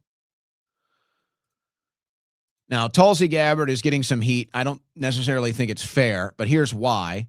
Now, this was Tulsi Gabbard in 2019, the first time the Trump administration was talking about Venezuela and John Bolton. It's about the oil again. Bolton just exposed the real motive for intervention in Venezuela. We're in a conversation with major American companies now. It would make a difference if we could have American companies produce the oil in Venezuela. We both have a lot at stake here. So that was Gabbard in 2019. She was right then. Now she's getting a lot of heat because she's been silent on this. And people are putting together compilations of all the different things she said about Venezuela and not doing regime change war there for years. So she's getting some heat because they're saying, well, why are you saying that then and you're silent now? Now, I already explained this a couple weeks ago, but I'll re-emphasize this now. I think, I think Tulsi Gabbard cut a deal with Trump where she said that she would endorse President Trump and help him get some of the libertarian votes, some of the centrist liberal votes so that he could win election. And Trump would give her a position in the administration when he won. If the exact role of national security advisor was discussed or not, I don't know. But I think it's I'd say it's 98% chance that that's how that transaction went. You endorse me, I give you a role in the administration. So I think Gabbard is just biding her time. And I think Gabbard probably has made the decision that it makes more sense for me to stay here and stay silent and stay here and see what's going on. Wherever I can inject or want to inject, I will. But I might as well just stay here, monitor things, learn things, see how things are going, and at least hold my post as long as I possibly can. And even though I might get hit with some criticism because I'm silent, I can course correct in the future when I finally get to say my piece. So that's how I think it's going. But yeah, she got pushed out early. She got pushed out of the conversations early, and she's basically just sticking around as a seat holder. I don't think she has much impact, but she is still there. And I think that she's just waiting until it's time for her to speak her mind on these things. But she is getting some heat for that. I understand both sides of it. I understand why she's still hanging around and staying silent, but I understand why people are giving her a hard time too. But I do think she'll have the opportunity eventually to say her piece when the time is appropriate. Now, this is something that's going to be crazy. And I shot a video on Saturday explaining that this is going to start happening. I said, what you're going to see is all of these world leaders that Trump is now going to posture us against.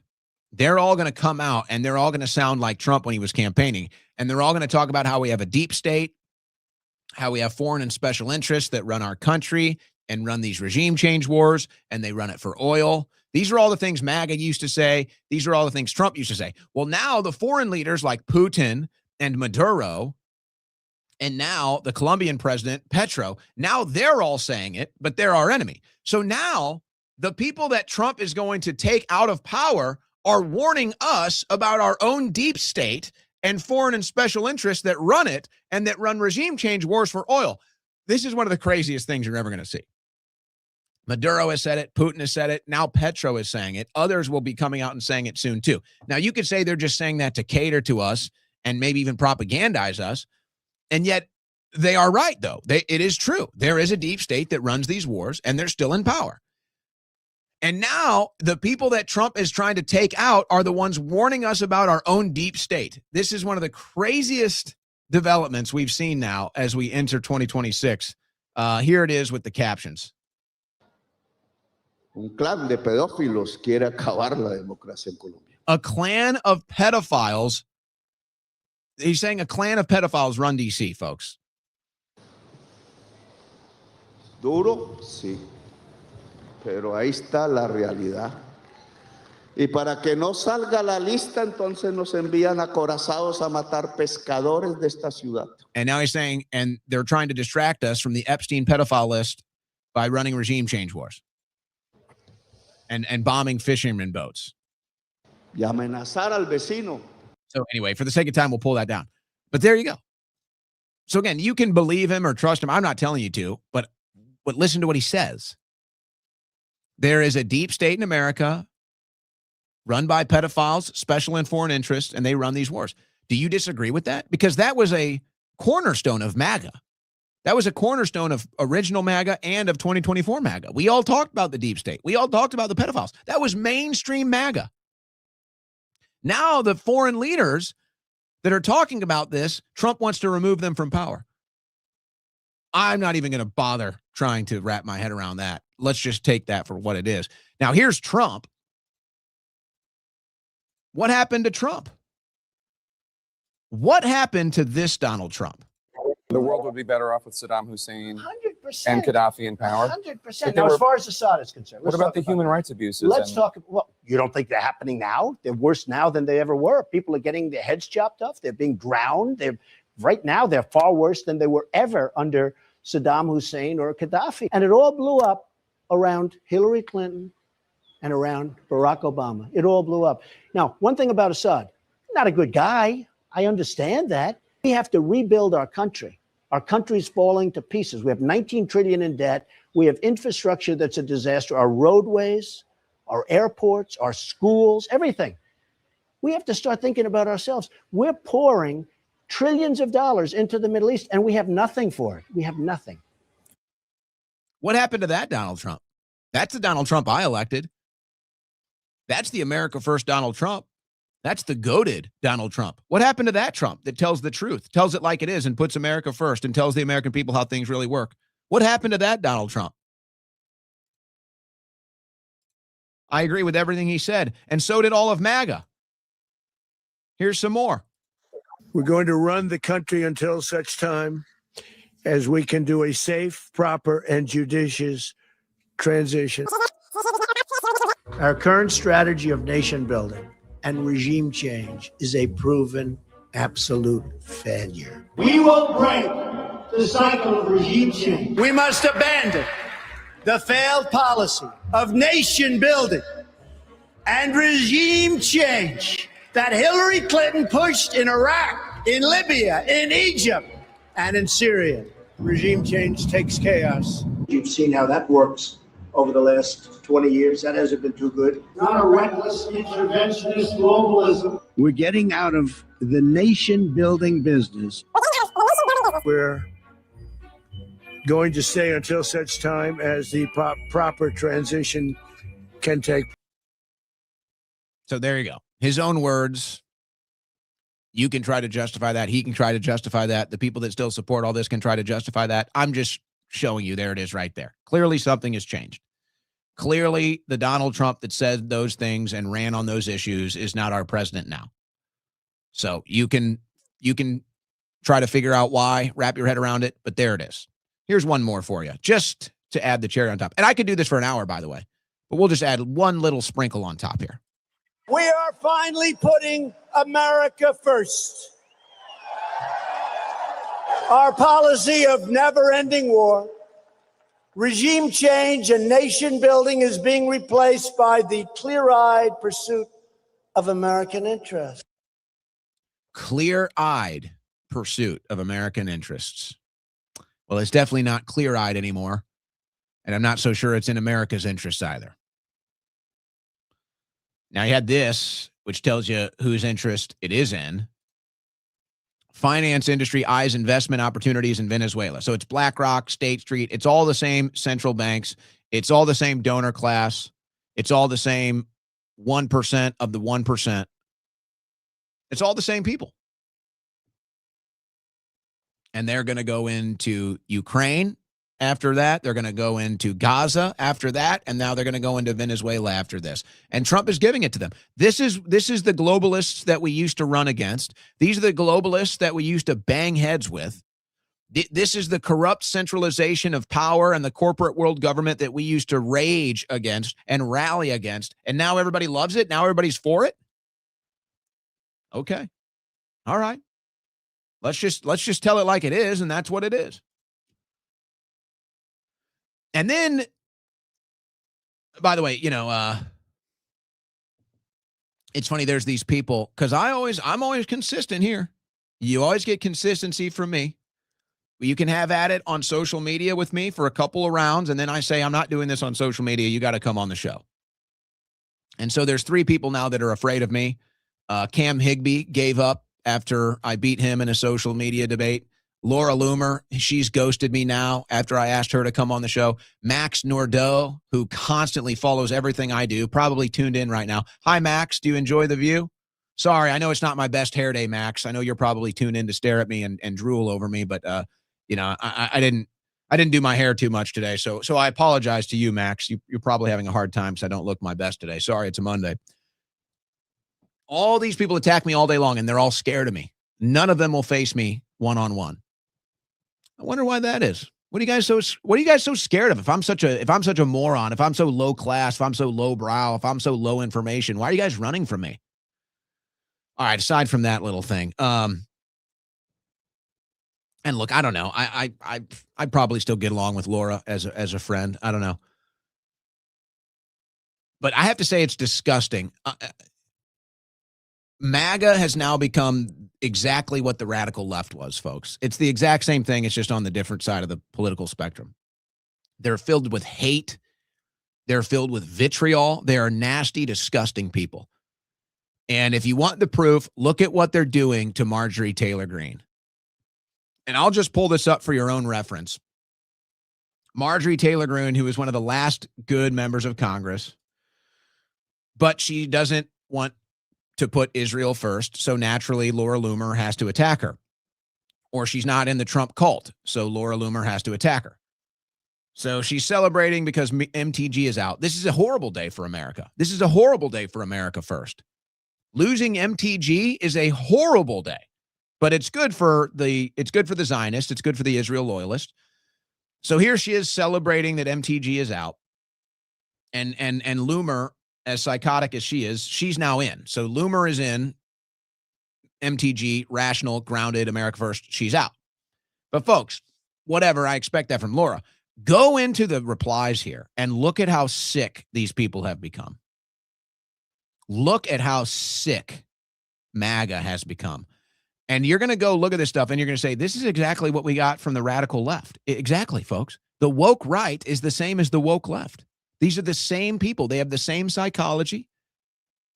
They're under the same brainwashing. It's just a different flavor. It's just a different hat. But it's the same psychology.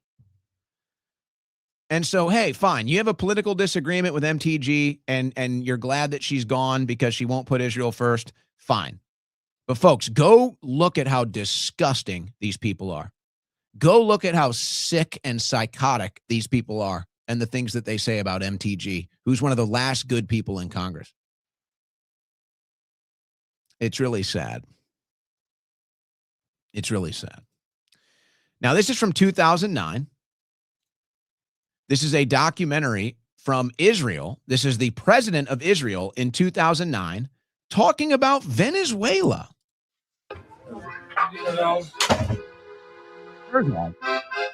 I wanted to ask you, since we met last, about the issue of Venezuela, because I heard voices kind of saying it's not so bad and Latin America is not so bad, but I'm not convinced. And the question you have is, good reason not to be convinced. Good reason. It is getting worse. Right.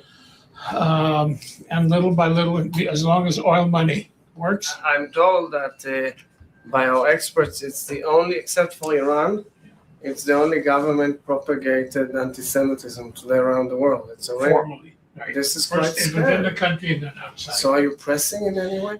We've talked to Jesse Jackson, who has a relationship, but it's not for camera, but there are other plans.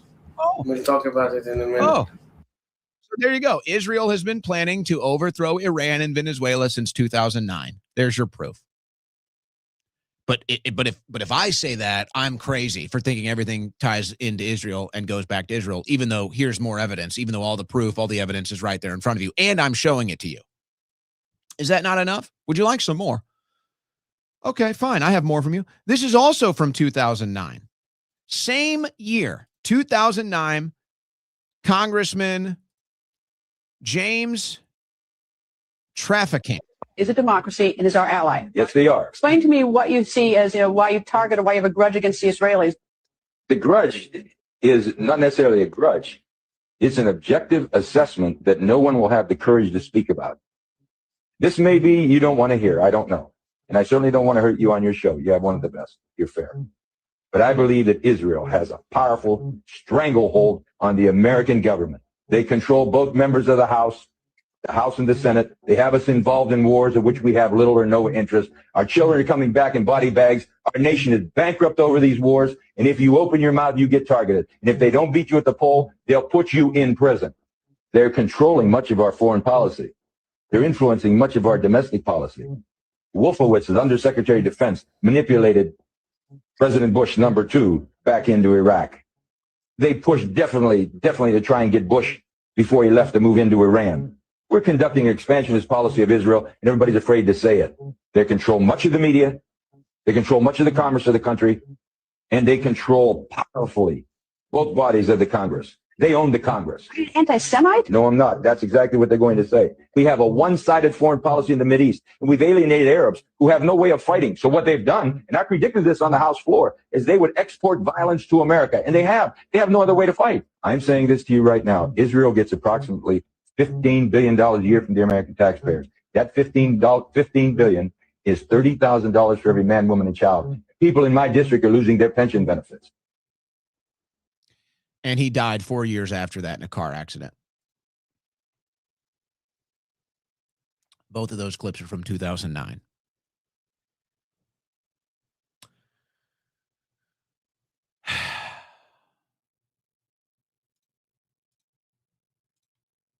By the way, there's a new bill on the Senate floor. The Senate wants $5.6 billion to bring foreigners in and give them welfare. The House wants it at $4.3 billion. So nobody's stopping the importation of all these migrants. Nobody's stopping the foreign aid. Nobody's stopping the communism, the welfare state. Nobody's stopping it, folks. And there's no outrage. Now that Trump's in power, everything's great, even though everything is still happening. Nothing is changing. In fairness, let me even correct myself. The federal budget was decreased. That is true. The Trump administration did decrease the federal budget, and the federal workers have decreased. That is true. That is true. And the border crossings are at record lows. So that is all true. But let's not kid ourselves. The foreign aid is still going. The foreign wars are still going. The migrants are still coming in, and they're still getting welfare. And now they're putting it into budget bills to the tunes of billions of dollars. So let's just keep it all 100 here. And these are our number one allies here. Betar Worldwide describes itself as a Zionist movement of Ze'ev Jabotinsky, founded in 1923, Jewish pride, Jewish defense, Jewish sovereignty, Israel-based chapters worldwide. And they do have chapters in America. I've talked with their New York chapter. So this is what they had to say. They say, we wish upon Angelina Jolie the same fate as our women who went to Gaza. We wish for jihad and intifada upon her home. She entered and will exit Gaza through Egypt, which won't permit Gazans to exit. Jew-hating Jolie. So they sound like a really nice group of people that you want to ally yourself with. James O'Keefe tells the big secret of D.C. You want to know why it's so easy to compromise these people? You want to know why James O'Keefe and his crew are now using undercover gay men on gay dating apps to capture these videos that they get? Here's why. Most people in DC are gay, and the ones who are not openly are secretly gay. And I know narcissist is an overused word, but let's be honest, we all have a little bit of narcissism in us. But in Washington, DC, and in politics in particular, people are so blinded by the love of power, and they're so in love with themselves that it's almost like they're in this little psychological cocoon, where they're not even paying attention to the guy across from them. They will literally not ask me one question about myself. These are Harvard-educated people, Georgetown professors, national security people with top secret clearances are sitting across from me, not asking me one question about me. Why? In short, they're in love with themselves. And it creates this weird veneer where they're making it all about them. So my undercover people, I give them a book. It's called It's Not About Me. And it's all about making it about the other guy. You just express genuine interest in them. And that's what nobody in politics actually does. Yeah, they're all gay and they're all narcissists. Yeah. All right, I'll tell you what, a couple odds and ends here, but we've just hit the end of the second hour.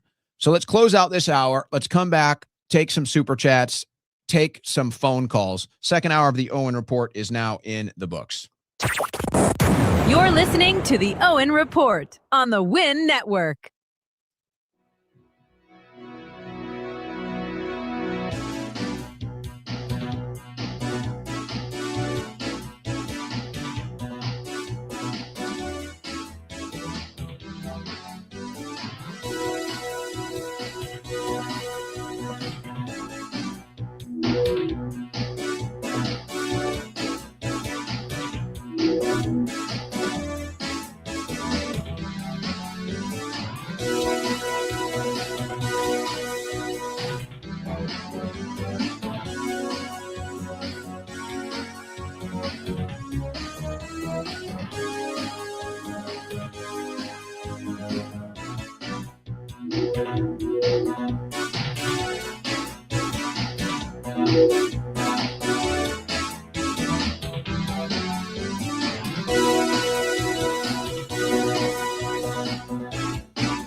It's the fastest 3 hours on the internet.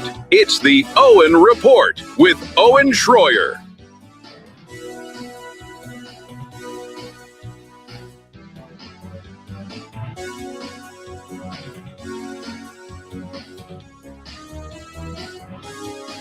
So what were conversations like over the Christmas break for you?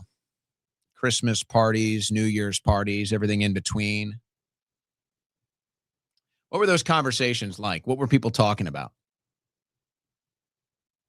Because from my experience, no matter where I go, no matter what social circle I'm in, they all sound a lot like me. They all seem to be reaching the same conclusions that I'm reaching. It's amazing how that works. And I don't even volunteer my opinions. But people just know, either people who know who I am or what I do or just friends of mine. Everywhere I go, I get approached at ball games and concerts, at the gym, at parties, Christmas, New Year's, everything. I travel, wherever it is, they all reach the same conclusions that we reach right here on this show. And the truth is that's because it's so obvious, isn't it? So obvious now? Well, I guess maybe not for all. I guess maybe it's not so obvious for all, but some people are still brainwashed. That's all right. They'll be with us someday. They'll be with us someday. I'll tell you what, let's do this before we open the phone lines. Why don't we take some super chats? The super chats, this is not something I normally do, but we did that late transmission Friday night, Saturday morning, and the super chats were so great. It was such a success. We did a lot of the show with them. So I think we're going to be leaning into those a little bit more now. And as I said, folks, this YouTube super chats, they get, I've got a little system over here. I won't give you the details of it, but basically when you send a super chat on YouTube, it saves in my system. And so I can always keep it and read it. When you give a Rumble rant, if you're watching on Rumble and you give a Rumble rant, those don't stay. So if I don't see it, it's gone. Whereas the super chats actually stay in my system and I can go back and read them no matter what time. I don't monitor the chat too much while I'm doing the show because it's a distraction and people are in there trying to mess with you. So that's why I don't just lean on the chat for the whole show. But the super chats have been good on YouTube, so we'll probably be leaning into those normally at the end of the show. But I think maybe since I'm going to open the phone lines after this, maybe we'll go to the super chats first today, since they were just great. They were really great in that transmission. So let's do that. Some people just give the super chat. They don't even want a comment. We'll just give them a shout out. So thanks to Hipster Trey. Thank you for the super chat. Okay, here we go. Hey, Owen, Tay from Florida. Venezuelan vids are fake. Oh, yes. What is up with that? And look, hey, people make mistakes. And sometimes when you're in a breaking news story, you want to get it up as soon as possible, and maybe you don't do your due diligence. And so you just see a video and you just post it. You want to get it out. It's breaking, whatever. Well, it's turned out about 90% of these videos that people are posting on social media claiming it's from Venezuela and claiming it's the Venezuelan people responding to Maduro's capture, 90% of those videos are not from Venezuela or are not even from this year. They're sharing videos from Chile. They're sharing videos from Florida. They're sharing videos outside of soccer stadiums. They're sharing World Cup celebrations. Okay, mistakes happen. But you know what? None of them have even deleted one, and none of them have admitted that they shared propaganda with you. None of them have admitted that. So what's up with that? So making the mistake or sharing the wrong video or whatever, and you know what? It happens. That's all right. I'm not too, okay. But to leave it up and not even bother retracting or not even bother saying, hey, this was a video from something else and I misrepresented what it was. What's up with that? That's even weirder to me. Making a mistake and sharing the video, okay. But then just not even telling people that you propagandized them? I don't know. That's a weird one. That's a weird one. From Player Hater 1, sports reference to the Trump D-suckers. They're like Joel Embiid when he said, trust the process on the 76ers. We seen how that went. Keep killing it, Owen. Much love from Tucson, Arizona. Well, you sound like you might be a disgruntled 76ers fan. Didn't your Simmons was the top pick. I think he's a fisher now. I don't think he does deep sea fishing now. I don't think he's playing in the league anymore. He's not in the association. So yeah, the process isn't working. Look, let me put that into political terms. People probably won't understand your reference. People keep saying, trust the plan. What plan? What plan? There's no plan for me to trust. You can say, trust Trump. Okay, well, I can trust Trump, but I can only go off of what I see and what he does. I don't know of a plan. So for you tell me, trust the plan. What plan? They say, trust the plan. What plan? What is the plan? What plan have you seen? Here's an example. They say that Maduro was brought in because he was part of the 2020 election stolen. Well, okay. You know what? I hope that's the case. I hope that we have done our due diligence and investigating how the 2020 election was stolen. And if it leads to Maduro, then okay. And if we got him, then okay. But as far as I can tell, there is no evidence of that. The president has not said that.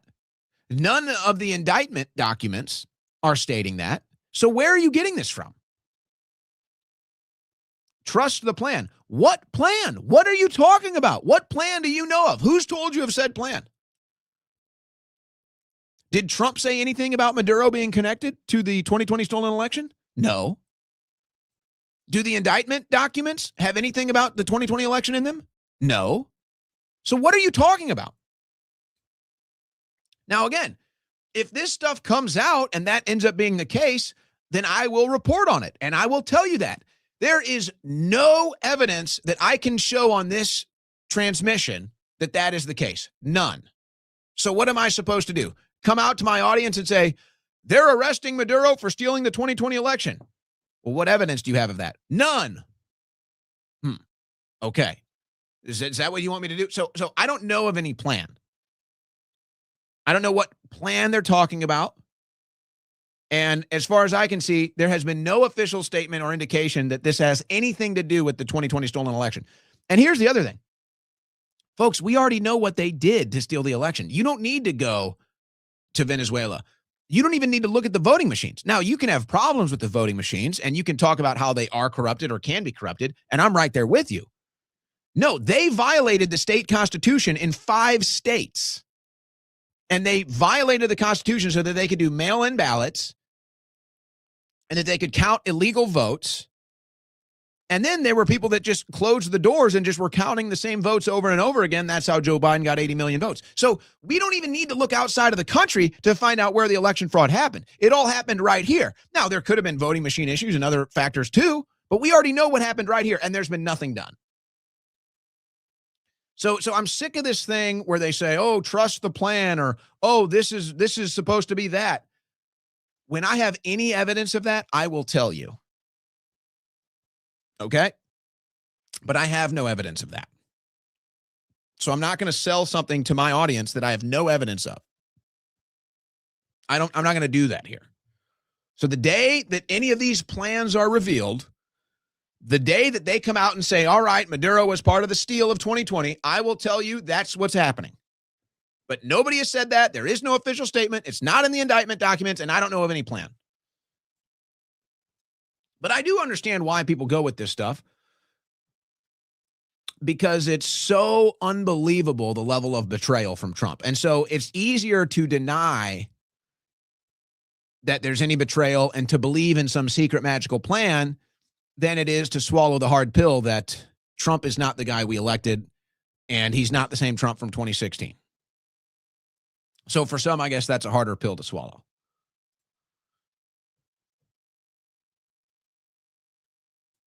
From PFF 1974, what do you think of Ryan Dawson's theory that Venezuelan oil acquisition is to prepare for Iran closing the Strait of Hormuz, thus cutting Saudi oil? Yeah, I do think there is a connection there. I think, though, I can't say I know too much about Ryan Dawson's theory that you're bringing up here, but I've seen some of his social media posts, understand the direction. I think that this is also a lot to do with what's going on in the Middle East with Gaza, because they want to open up a new strait through Israel as well. And that would go with, stopping the dominance of the Strait of Hormuz. This is the same reason why they want to give Somaliland to Israel, so that they can have more control over that strait and they can bomb Yemen and take control of that trade. So I do think all of these things are connected. But I don't know if that's like the be all end all, but I do think all of these different things are connected. I do think even Greenland comes into play when it comes to these trade routes. So yes, I think this has a lot to do with global trade, but I think for Trump right now in this moment, while that might be some bigger picture stuff that's developing right now, I think the reason why Trump did this now, no doubt there's influence from Netanyahu. No doubt there's pressure from the Israel First donor class and the special interests and the oil companies and everything else. There's no doubt that pressure being applied. But I think Trump's reason for this right now, he knows the U.S. economy is not good. And he knows that his trade war with China has mostly been, I don't know if I would say a failure, but it's been mostly a nothing. It's been mostly nothing, probably a net negative, quite frankly. It just isn't going the way that he hoped it would go. And that was a tough shot. That was a tough bullseye that he had to hit with that trade war, and the stars just haven't aligned for it to happen. And I think it was going to take years anyway to try to correct that course. So I think that's why Trump is moving in this moment, because we need the oil. We need the energy. We need to find new routes for trade. We need to find new geopolitical alliances for trade. And I think that is why strategically Trump is going after Venezuela now. We need the energy. We need the oil. The economy is not good. The trade war with China hasn't worked. So I think that strategically for Trump, he looks at this as an injection of oil into the markets that will hopefully give a little boost to the economy and maybe give them a little more leverage in the war, in the trade war with China. So that's what I think is happening there, to answer your question. From Angel Silva. How many drug lords has the U.S. arrested, or is there no cartels inside the U.S.? Hey, good question. Who receives and collects the money? Why not go after cartels inside the U.S.? Also, war on drugs do not decrease consumption. All true. And the war on drugs has failed, by the way. The war on drugs has failed. If you want to stop the cartels, you legalize drugs and you regulate drugs, obviously. But then Big Pharma doesn't have a monopoly on the drug market. See how that works? So there's your answer to that. Folks, I'm going to come right back with your super chats. Give me a moment here. I'm going to come right back with the super chats. I sorry to do this here. Like I said, the reason I moved the show up is because I got some family stuff going on tonight. I need to take this call real quick. Bear with me, folks. This will just be a minute.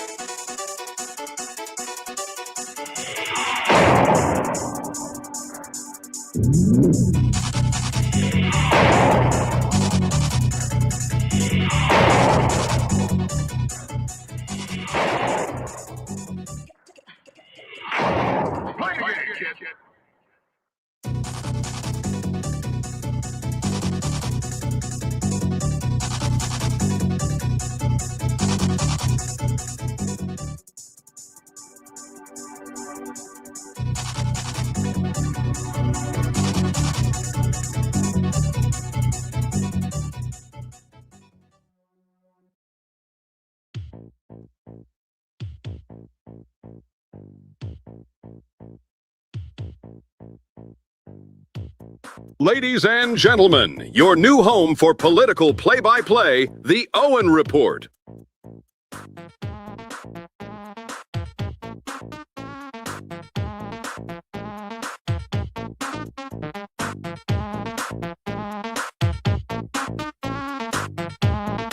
Okay. Sorry for that. Sorry about that. Just had to address a quick phone call there. My apologies. We're right back with you here. Okay. Back to the super chats. From Vids of Doug, OnlyFans models, streaming strippers. That's a good one. Streaming strippers.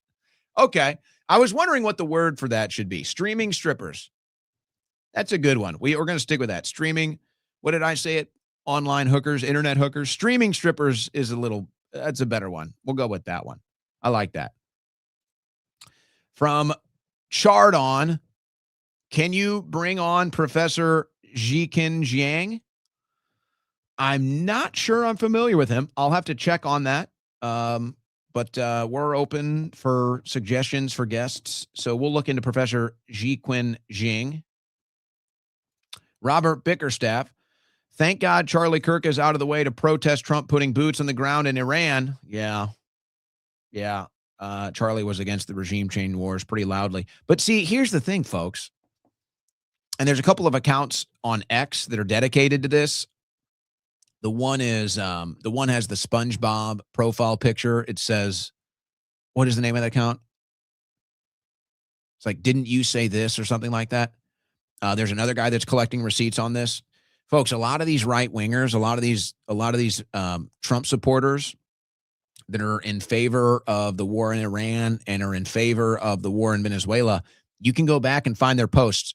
4 years ago, they were against the war in Iran. 4 years ago, they were against the war in Venezuela.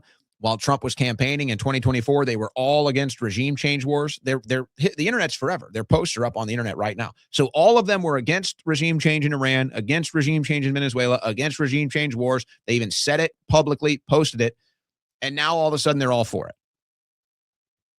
So there you go. And yes, Charlie Kirk does not have the ear of the president or the administration to try to keep them in touch with the American people on this issue.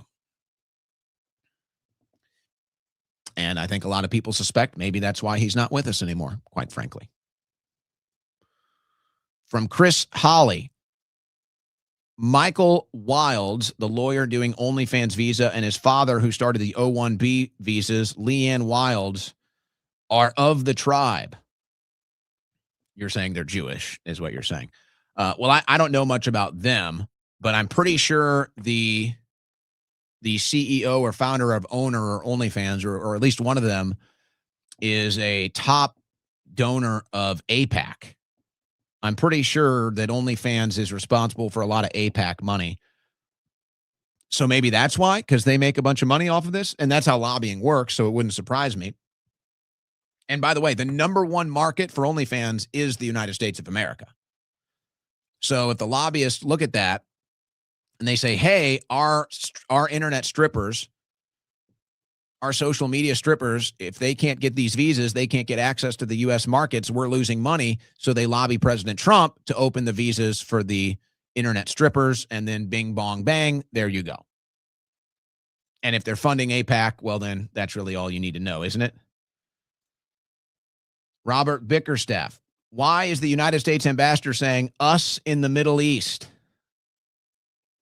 Well, I think you answered your own question there, didn't you? I think that one kind of answers itself. Ken Rose with the thumbs up. Thank you, Ken. See to the truth. With you, Patriot Owen. Sad about Alex. His dog don't hunt no more. Thank you for the kind words. Robert Biggerstaff. First time in a while, my Christmas party conversation sounded like the opposite of Alex Jones.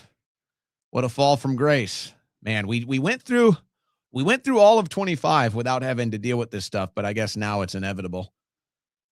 So there you go. Ben Johnson, are you willing to encourage people to vote for Democrats in order to destroy the GOP? No, I wouldn't say that. The way you phrase it, definitely not. I'm not willing to encourage people to vote for Democrats. No. I don't see myself ever doing that. I don't see myself ever personally voting for a Democrat. I don't see myself telling other people to vote for a Democrat. Now, I never say never, right? You don't like to deal in absolutes in politics. At least if you do, it's extremely rare. But I had a similar question Saturday morning. And what I said was, I don't think I could ever vote for a Democrat. And I don't think I could ever encourage anybody else to vote for a Democrat. But I do think this could be the first time where I myself decide to not vote in protest, or maybe encourage others to not vote in protest. But, I don't know. I can't say my stance has changed yet. I wouldn't say it's changed yet. My stance has always been you should vote. You should vote because I think part of the psychological operation is to make it so that you don't vote, because if you don't vote, then they'll just take away your vote. So we still have a right to vote, and we should execute that right. We don't want that muscle to atrophy. And there's a lot of countries around the world where they don't have the right to vote. And you can respond to that and say, well, our vote doesn't count and both sides are controlled and it's all rigged. Okay. Hey, you know what? Fair pushback. That's fine. I'll hear it. I'm not going to fight you on it. But I still think you have to exercise your right to vote. I think it's important. Plus, you do have a voting record. And if you do decide you ever want to get involved in politics, they're going to look at your voting record. And that will kind of determine what kind of impact or access that you get. So there is a practical reason to vote. But no, I would say right now, I don't feel motivated to vote for anybody. I would say right now, I mean, you could obviously still argue that the Republicans are better than Democrats.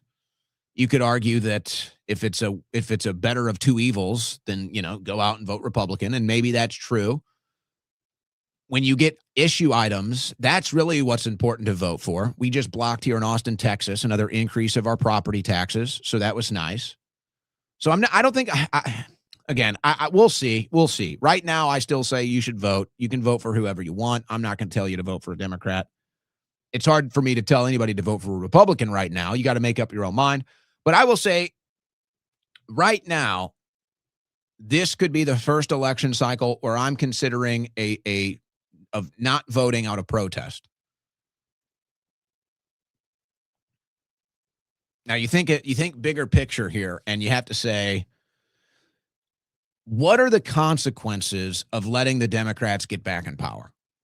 What are the consequences of that? And are they much worse than if the Republicans stay in power? Do we look at it and say, we have to reform the GOP? We have to remake the Republican Party in our image. And if we don't, then it's worthless anyway. These are the things we're going to have to look at. And you're going to have to prioritize yourself. But to me, it's pretty obvious what's going to happen in the midterms.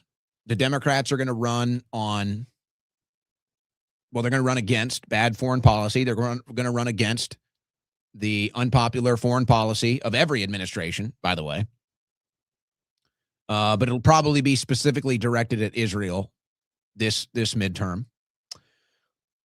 And then the Republicans are going to try to convince you that somehow voting for them means you're going to get all these things that you want, even though we just got through 2 years of giving the Republicans the House, the Senate, and the White House, and they did virtually nothing for us and everything for the foreign interests and the special interests. So that's kind of the rock and the hard place. It's like, is it worth crushing the current GOP establishment again? It's like we thought we did that in 2016 with Trump, but okay. Is it worth crushing the GOP establishment again and letting the Democrats get power for maybe 4 years? And then what do they do with it? Or do we have to just continue to keep Republicans in there, even though they stab us in the back, because maybe we won't have a massive invasion or massive tax increases? I don't know. We'll have to wait and see with that. We'll have to wait and see. 1 of 1K. If you're a younger journalist in a smaller developed state, what's a word of advice besides pattern recognition? You know, I don't really understand the question. So I would just give you the same advice that I've given younger people in this field forever, which is find a void and fill it. Find a void and fill it. Find a void and fill it. Find a way to differentiate yourself from the rest. But the truth is, you have to pound the pavement. You have to pound it forever. And for years even, you might barely see any movement. For years, you might barely see any return. And you're going to have to stick it out. You're going to have to stick it out. And you're going to have to decide that you're doing it because you love your country, or you love God, or you love your family, or you have a major concern with a certain issue or something like that. If you're trying to get into this business for money or for fame, then just get out. Just get out. Unless you want to sell out, because you can always sell out. You can always sell out and get rich and famous and get invited on Fox News and get invited into Congress and everything else. You can always do that. But no, if you want to be a true grassroots journalist, if you want to be a truth teller, if you want to stand strong against the establishment, then get ready for a long time of almost no results. And you just have to keep pounding the pavement. You have to never give up. And eventually you'll get your break. Eventually you'll get that lightning bolt to strike. Eventually you'll get that viral video. And then what you do with that is up to you. But that's what it takes. You basically just have to take a million shots and just accept you're not going to be rich or famous. And when you do it for the right reasons, it'll be okay. It'll be okay. Coach Sarah would love to hear you talk with Myron Gaines, Candace, Tucker, Ian Carroll, etc. You all respect debate enough to not force agreement and talk facts. I did talk with Myron a couple weeks ago. I could easily get in touch with Ian Carroll. I could probably get in touch with Tucker. I don't have a direct line of communication, but I know his producers. I know some of his family. I maybe could get in touch with Candace. I don't know. You know, I said this before, though. You know, it's not that I have an issue with anybody or any one of those people. And I don't mind disagreeing with people at all. Actually, I like it. But what I've learned throughout my experience in the media here, the political media, is, and again, it's not that I have any problem talking to them or bringing them on. It's all good. But it's just like, what I've learned is if you're tuning into this show, and this is how I want it. If you're tuning into this show, then you want to hear me. You want to hear Owen Schroyer. You want to hear my opinion. Or you want to talk to me directly with a super chat or a phone call. Now, there are times to do interviews and there are times to do collabs and there are spaces and we will do that. But to me, it's like, if you're tuning into this show, you want to hear me. And I value that. I respect that. I appreciate that. And so I'm not going to try to turn this show into somebody else's opinions all the time. You're tuning in to hear my opinions and get news coverage from me. And the other thing I've learned too, and this is where it's like, you see this maybe with some of the personalities you just addressed. There's this weird thing in political media where it's like, if you talk to somebody once, all of a sudden, all of their baggage like gets put at your feet. And it's just like, what? It's like, why is that? And then it becomes this game of like, you have to defend them or defend yourself. And it's just like, what? I just talked to somebody. I just did an interview here. I don't have to defend them. I don't have to explain why they did this or said that. I did an interview. I talked to them about this. And if you like it, you don't, whatever. But it's like, it's this weird thing that I only see in political media. It's like, oh, you brought this person on and this person said this one time and this person did that one time. And I'm like, what does that have to do with me? So it's this weird thing where it's like you talk to somebody and all of a sudden it's all their baggage is put at your feet. So it gets a little annoying. It's a bit of a turnoff. But I don't mind talking to people. I talk to people all the time. I talk to people behind the scenes more than anything. So we'll have some interviews here and there. We did have Fishback last week. He's supposed to come on tomorrow. Hopefully it works this time. Hardy Bronson, you were recommended 2 weeks ago by the Algo vid. You decimated the woke right vet, unable to call you on one lie. My brother. Let me tell you something about that. Owen Rep is a breath of fresh air. Keep on. No sugarcoating necessary here. Just facts. Combat vet myself. California. Thank you for that. Yeah, why don't we go after the commies in California? Why don't we raid them? Why don't we raid Tim Walz with the military? I'd prefer to see that. You know, that's amazing from Hardy Bronson here. It's so funny because now for people that have been following me for, I've been doing political media since 2013. I've been doing political news, political videos, media since 2013. Obviously, was independent for a while, worked with InfoWars for 10 years. But it's funny because this kind of goes two ways. To Hardy Bronson, who says he's just now finding me for the first time. Hey, glad you're here, man. Hope you stick around. And people say, well, why aren't you more popular? Why don't you have more followers? I was nuked off the internet in 2018, folks. You have to remember, I was there in the first wave of censorship. They took all my social media from me. And it wasn't until Elon Musk allowed me back on X that everything started to open up again. And then Rumble has a nice video platform. And now YouTube has let me back on. Owen Report on YouTube. But I think the YouTube thing was probably more because I was associated with InfoWars and Alex than anything else, because I never had any strikes on YouTube. So I think that was a separate issue. And I'm not even going to talk about that again, quite frankly. But so it's a lot of people like you that see and hear me for the first time, and they're like, wow, where has this been all my life? Well, I've been censored. I've been one of the most censored men in political media since 2018. So you're kind of dealing with that. But now that I'm back allowed on these platforms, you can find me again, and we're doing good. We're doing good numbers. The other thing that's funny, and this is where I think you're talking about the guest, I'm assuming Green Beret nap time. But by the way, if you like that, my brother, I've been doing this for 10 years. I've been doing this for 10 years. In fact, I'm going to tell you this. We're going to go ahead and do something. I'm going to make this happen now. Because we've been debating, me and producer DMT, we've been debating, and actually I think maybe he's kind of maybe fighting me on this, but I think it might break. We might break this now. I've been debating putting all of my old content on the YouTube channel. because you're going to watch my old content and you're going to be like, holy smokes, where has this guy been? It's been banned. It's been banned off the internet. It's been gone. Just gone, wiped out, nuked. So we've been thinking about re-uploading all of that, which is already out there. So we're not violating anything. I want to be clear. I'm not violating any policies or anything like that. It's all out there. I'm just not allowed to share it. So I think we may re-upload a lot of that stuff, and you'll get a real kick out of some of the stuff I've been doing for the last almost 15 years now.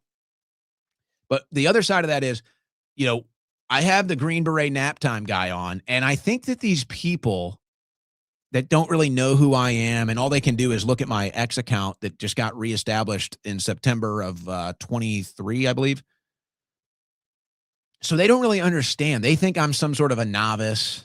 They think I'm some sort of like, I don't know. I don't even know, but they don't realize that I've been in this game for almost 15 years. They don't realize that I'm actually a trained professional. I'm not just an influencer. I didn't just pop up and get popular. I come from media. I have a media background. And so they kind of just think, oh, I'm just some lightweight and they'll be able to get a rise out of me and defeat me. And they just have no idea who they're dealing with. And so, that Green Beret nap time guy, he probably thought he was going to have the edge on me. He probably didn't understand who I was.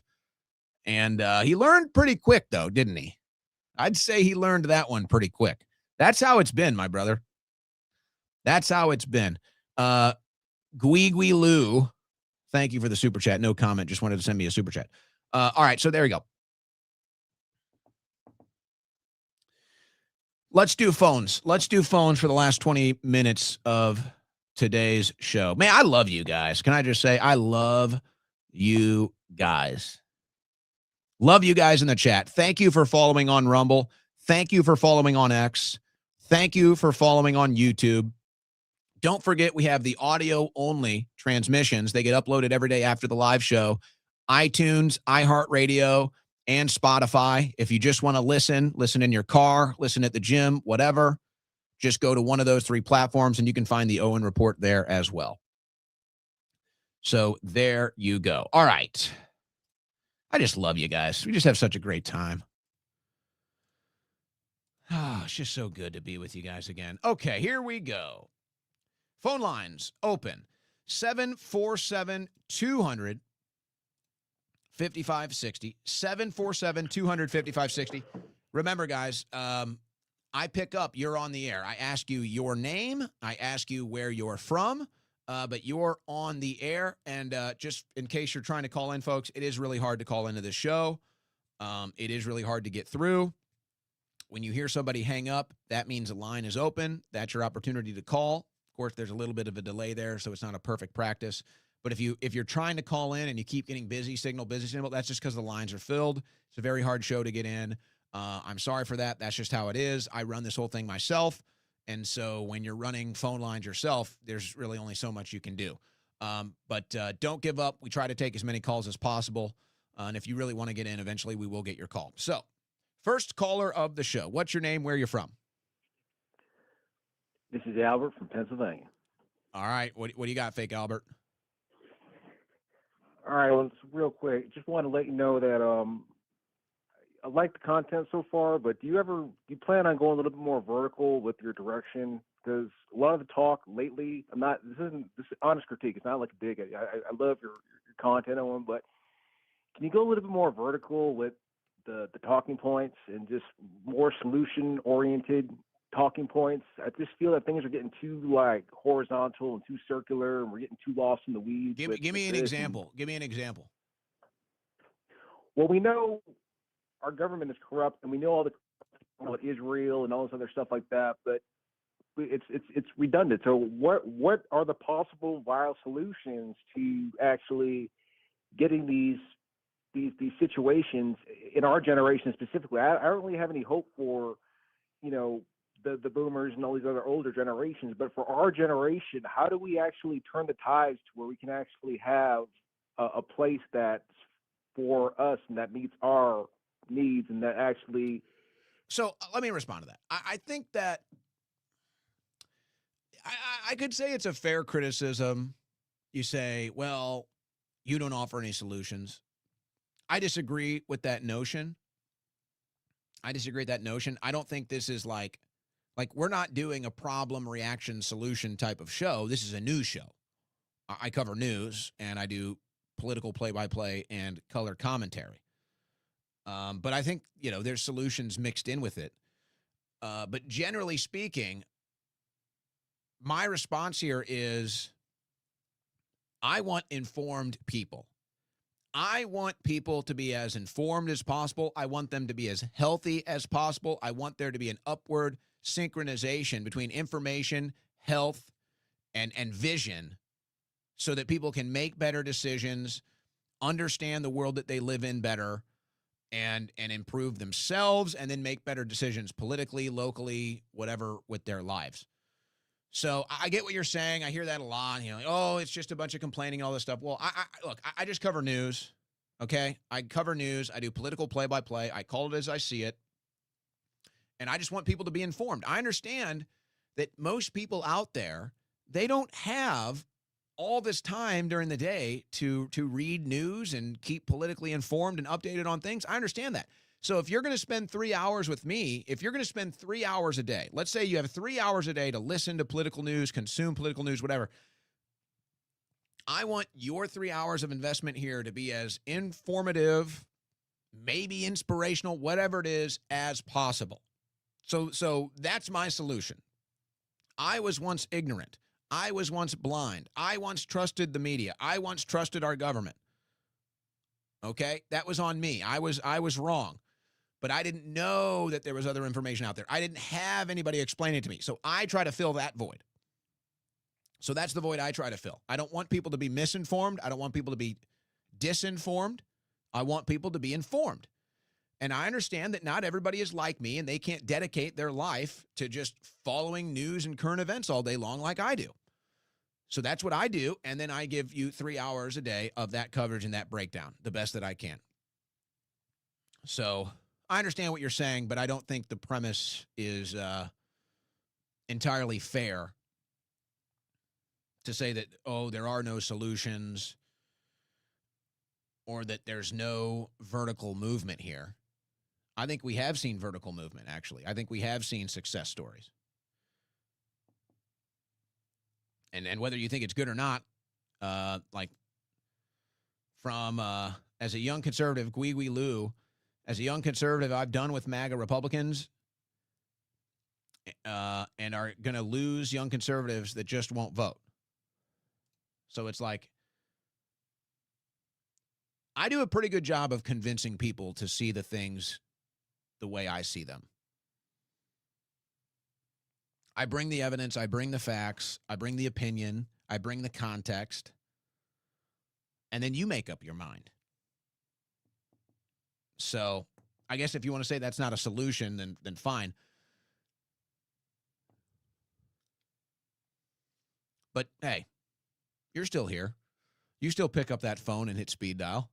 So come on now. Next caller, what's your name? Where are you from? And Don, Orange County. Yes, I was hitting speed dial. All right, Don. Yeah, go ahead, Don. Hey, I want to do a quick plug for you real quick, and then I want to share a post with you that I just put on Facebook to let you know what my mindset is. The plug I want to do for you is over the weekend I was up late watching YouTube and drinking some Blackout Smooth finish smooth coffee. Yes, sir. And I got that same mug you have right there. You got and I said to myself, the unofficial official mug of the Owen Report. Blackoutcoffee.com/Owen. Thank you. Absolutely. So I'm thinking to myself, I said, I actually came across the very first inaugural Blackout Smooth Twilight YouTube channel of Owen. Because that's what I was up to, and drinking coffee late at night, watching Harley videos. But now the post I want to share with you. See how I want to answer your opinion on this one. My post is: my Venezuelan neighbor lives in a huge mansion and drives a badass Bugatti and has a few really bitchin' Harleys. I was thinking, damn, I'm okay, I'm doing fine, but I could be doing a whole lot better. That maybe I need a little economic boom in my life. He doesn't know it yet, but I'm fixing to raid his house tonight and kick him and his wife out of their damn house.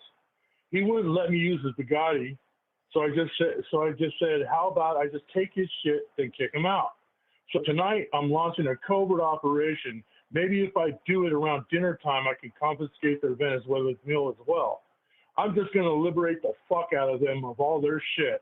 And I'm expecting a huge thank you from him and his wife. Follow me for more financial tips for 2026.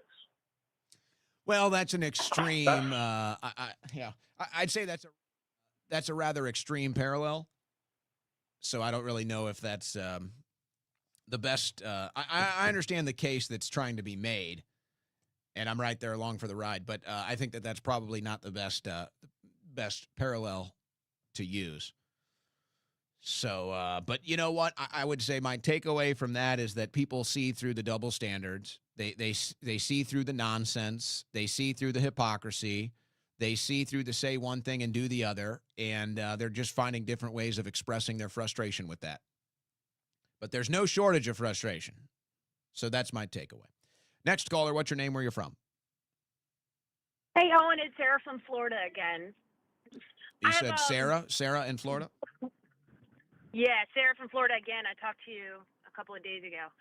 I wanted to get your take on what are our rights to this Venezuelan oil. I'm starting to hear a lot of talk about it, and I kind of wanted to hear, is this just a new shiny object? Is this a new distraction? But I'm hearing the Venezuelan oil is owed to us, and I'm hearing that on the right like crazy. What's your take on it? Well, I think that's mostly just a talking point to win favor and support for basically stealing all the oil. Now, the claim that's going to be made, and this claim has been made before, it's nothing new, but the claim that's going to be made is that these oil companies had a deal to get access to that Venezuelan oil, and basically Maduro has shut them out. Basically, Venezuela has shut them out.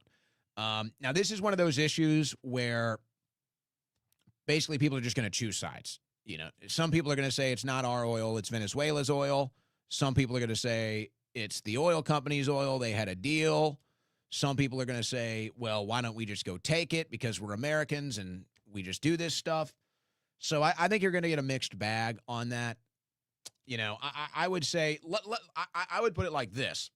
In my opinion, even if somebody would say, and a court would say, because ultimately this is where it's going to go, if they're going to say, okay, the oil companies had a deal and they have rights to drill or they have rights to this oil or that oil and bring it into the market. Well, they're going to make that pitch.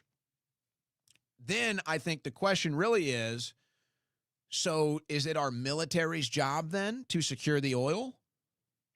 So I think that is ultimately where this conversation goes. I would say that they'll, if they can, they will make the case that they have a right to this oil in Venezuela. And then the question really is, so does that mean that our military works for the oil companies? Or should the oil companies be responsible for doing it themselves? Should they have to hire mercenaries? Should they have to try to find a way in a court system to get the oil that they claim to have the rights to? So I would just say, do you believe, let's say all things true, the oil companies have the rights. So do you believe the U.S. military works for the oil companies to get that oil? And people will even say that there's nuance to that because everybody benefits. But really, I think that's the bottom line here is, do you think that the U.S. military works for the oil companies? Okay. So war. Well, we'll see. We'll see if this turns into a war. But I would say if somebody came into our country and kidnapped our president, we'd probably consider that an act of war too. So, but we'll see. Hasn't escalated yet. Hasn't reached our shores yet. And we hope it doesn't. Next caller, what's your name? Where are you from? Owl Killer calling from Virginia. Owl Killer, go ahead. Hey, so I just want to touch real quick on when I called in last week when I was talking about an authoritarian bend on the right. What I was speaking of, it's basically I'm talking about like a counter to the left, because you saw when Mamdani got sworn in, he said we're going for collectivism over rugged individualism, and all you heard was chants of tax the rich, tax the rich, tax the rich. For the first time in my lifetime, the right is saying also tax the rich, but it's in the same sense. They also want to silence the left in the sense that whoever gets it, it's like the left has already made this leapfrog in this where they're like, we're going full blown communism. We're going to go and basically we're going to get whoever stole all the loot in the country. And I see it arising on the right as well, in the sense that people are like, hey, you guys have not, like, for example, like, look at all you guys in the alternative media struggling to stay afloat, stay on the air. Where's our George Soros that's keeping you guys funded? All the billionaires on the right, is anybody doing anything for you guys? So I see that rise. I see an authoritarian bend on the right coming, and I don't think people are ready for what could come about, because that's in the event of like an economic collapse where both sides are going to blame each other, and whoever gets in power is going to basically enslave the other side. As far as the Maduro thing, dude, that was pretty phenomenal for nobody to get killed, and for that thing to take place as fast as it did. I kind of do see a trade-off where we're giving up on Ukraine. We're pretty much going to let China take Taiwan, and this hemisphere is ours. I see like a tripolar world being set up, and I think that is actually inevitable. The rules-based international order people want to refer to, that's over, and I think this is more of a more logical step and something that's actually enforceable, where we take care of our hemisphere, Russia takes care of Europe and themselves, and China takes care of the East. Outside of a conflict, I don't see any other possible outcome, and hopefully it can be negotiated between all three powers. Because in all honesty, we are three separate powers. And your boy Patrick Byrne again was just on Alex today saying how Maduro was rescued by Trump and was being held hostage by Cuban military people, and Maduro's going to spill all the votes on the 2020 election. That's all I got to say. This is going to be interesting. I'll try to unpack all of that. Look, I like Patrick. I've met him a couple times, and I think he's a good person. I don't know, I'm not going to pretend like I know about where he's getting his intel. I could guess. I will say this. Intelligence agencies use people in the media to either push outright propaganda, outright fake information, or sometimes good information, good propaganda. So that's how this stuff goes. And I really don't even want to go too much into the weeds of that, but you can look at, watch what happens with the Minnesota Somali story. That was an intelligence operation. And I would say that Patrick is probably getting this information from intelligence sources, and then it's whether or not they're right or if he can trust them, that's up to him. But again, I can only go off of what I have, and I have no evidence of any of that being true. And I wouldn't even say there's any circumstantial evidence of any of that being true. The only circumstantial evidence that I would point to is that the capturing was so successful that there was no resistance because they already cut a deal. So I am of the belief that they cut a deal based off the circumstantial evidence of little to no resistance. Maduro seems to have he had a bag packed with a bunch of different outfits. He's giving thumbs up. He's smiling. But as far as this having anything to do with the stolen election, I have no real evidence of that. If that comes to fruition, we'll report on it. But again, I sit here and I say, if this is about the stolen election, then why aren't we going after the states that broke their own constitution with mail-in ballots and late votes and double counting and triple counting ballots? I mean, we already had these cases. They already came out. So I don't understand what the Maduro angle there is. So I don't know. That one doesn't make sense to me. But I could see there being a deal made between Trump and Maduro. What the nature of the deal is, I don't know. As far as the authoritarian right rising, yeah, I do hear what you're saying on that. It's kind of an inevitable thing, especially if you can't get any results politically. So maybe you're seeing a little bit of that. And then as far as the,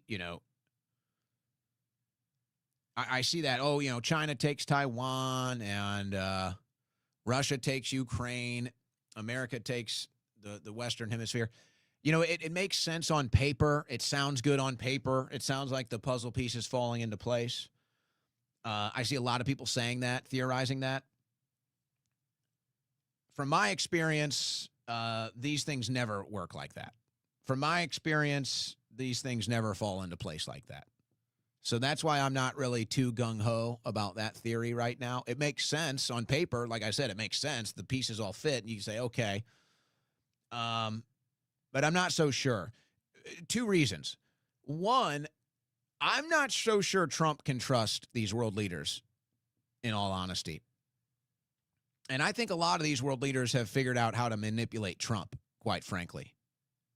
Now, we'll see. Again, this is a lot. We're going to have to wait and see how this all shakes out. But I think a lot of them realized, all you got to do is gleam Trump and praise him and tell him he's the best of all time and his hair is great. And, oh, my gosh, he's the greatest. And then he melts in your arms. So they realized, the path to Trump is not to resist Trump. The path to Trump is to ingratiate Trump. So I'm not sure if I trust any of these leaders.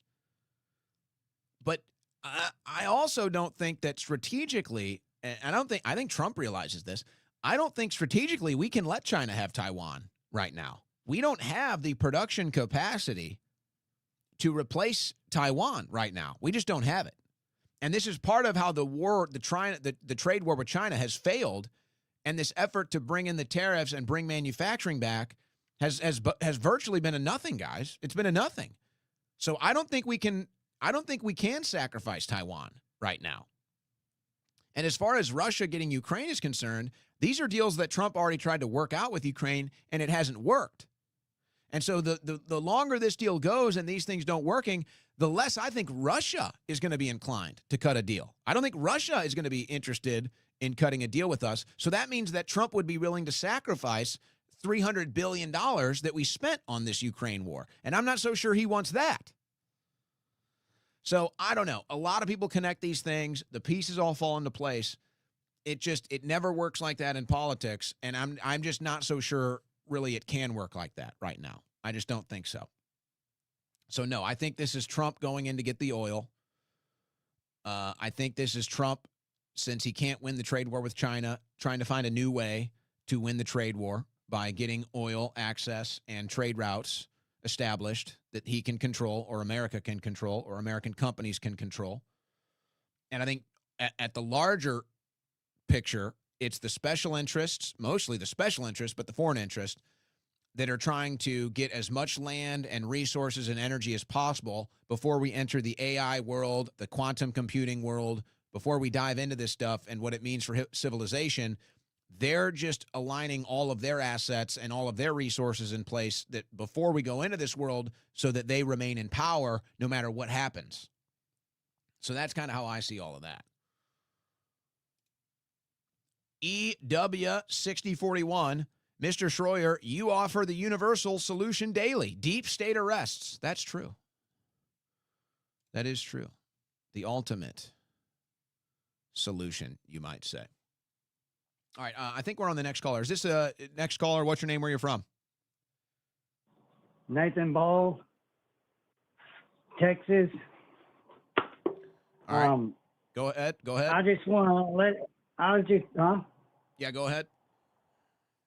Yeah, I've been, wanting to talk to you before and all this stuff and the other before, but on when it comes to everything that's going on, I have been using something to put names and corporations and everyone together.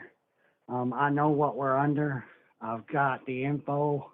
It's in my posts on YouTube under Rebel Studio 2, 1776. All right, people can go check out Rebel Studio 2, 1776. Thank you for the call. All right, last call of the day. What's your name? Where you're from? Hey, this is Landon in Mississippi. All right, Landon, go ahead. Hey, I just wanted to ask, like, what your opinion is on the Monroe Doctrine. I feel like, as I'm a Zoomer, I'm not a Trump supporter, but I'm a big believer in it. And I just wanted to see, like, if you believe the Western Hemisphere is our domain. Typically against foreign intervention, but I feel like in the Pacific and in the Caribbean and South Americas, we have our own jurisdiction over those areas. I just wanted to see if there's any validity to that. So let me. I'm probably not going to give you the answer that you want, but I'll respond to it.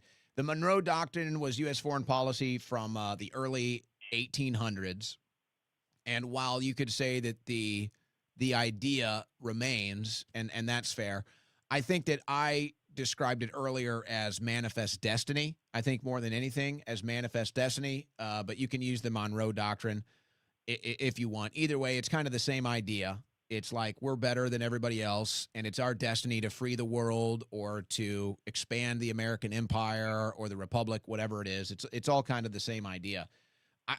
I think that people are getting they're trying to be way too philosophical, intellectual, historical context with this stuff. I don't really think it has anything to do with that. I think this is just a war for oil. I don't think it's some complicated thing. I don't think there's some big political philosophy behind it. Trump is not a romantic with this stuff. Now, Trump might like the Monroe Doctrine. He might, I don't know if he would say he's applying it here. Trump is not a romantic of the Constitution. I don't think Trump romanticizes the Constitution or the Monroe Doctrine. Now, he likes golden picture frames. He likes hanging portraits and good art and picture frames in the Oval Office, but he's no romantic of the Constitution or the Bill of Rights. When do you hear him talking about that? So I don't really think that's on his mind. I think this is a war for oil. This is a regime change war. It's all about aligning the foreign and special interests before we go into the new world AI order. And I just don't think it's that complicated. I don't really think there's some grand political philosophy behind it. I just don't see it that way. Maybe, but Trump doesn't say that. He doesn't romanticize it. He doesn't pitch it that way. I think it's all about trade. I think it's all about business. And that's the way I see it. So anything else, brother? Well, if we want to put America first, shouldn't we have our own interest, like regardless of Venezuela's own oil? Shouldn't we have our own jurisdiction over these areas? Otherwise, places like China, our own enemies, will come in and take these over. Like I feel like China was already taking the oil out of Venezuela, and they weren't doing business with us. So I feel like if they're not going to do business with us, we should have to intervene to. So okay, so let's say we go along with that thought process, which okay, I'm not pushing back on that. My issue is I'm looking for logical consistency. So if we're going to sit here, and this is why I get so frustrated, if we're going to sit here and talk about China and, Chinese influence, or you hear now Muslim Brotherhood influence, I'm sitting here, I'm saying, wait a second, the number one influence is Israel. So it's like, you know what I'm saying? So I'm just like, how are we going to sit here and talk about, all this foreign influence and we need to take control of all this stuff? I can't even separate from the Middle East. I can't even get the foreign lobby out of my life. So you know what I mean? So I'm just looking for, it's like, I'm not disagreeing with the idea or the philosophy per se. It's just, to me, it's not legitimate when I'm sitting here watching the Israeli lobby own my Congress, and I'm going to sit here and say, I need to stop Chinese influence. What am I talking about? This tiny country over here owns my country. So you know what I mean? Right. Yeah, I agree with you. I mean, I'm a huge fan. So I understand what you're saying. I just don't think the two are mutually exclusive, right? I think you can have, of course, Israel has a lot of influence, but we should try to combat the influence from China and other areas as well. Well, that's fair. That's fair. To come on here and see your own thoughts. I think that's fair. And I tell you, I always say it. My big pet peeve is logical consistency. So you're right. You can say, hey, we can separate these two things, and maybe we accept that one thing happens, but the other thing doesn't have to. And so I'm fine with that. I'm not pushing back on any of that. But for me, my big pet peeve is logical inconsistency. That's just my big pet peeve. That's where I kind of generate a lot of my ideas, is looking for logical consistency. But I get what you're saying. And you can even argue that some of these things will benefit the USA, even if we don't do these other things that prove it's logically inconsistent. They could still benefit us. So, but I just think we're too early. We're too early in this process to really know what the outcome is going to be. I just think it's too early to say. So yeah, was the operation a success? No doubt. We didn't lose any equipment. We didn't lose any lives. That's total success. It happened in an hour or two? So, yeah, as far as that's concerned, total success. But to say, oh, no new wars or it's, let's just hope that's true. Let's just wait and see and hope that that's true. We got ZZJ17, the 17% CBC 323. Old high school friend here. I knew we had some cadets tuning in here, the CBC cadets. I knew some of them were tuned in. There you go. Need to hear more from you guys. All right. Hey, one more thing before we sign off. Thanks to everybody for tuning in. Thanks to everybody in the super chats.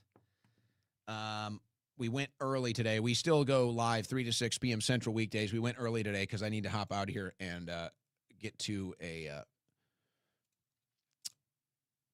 event. We do have, I told you we were revamping the store. We kept a lot of the stuff, but folks, a lot of the stuff on the storefront is now gone.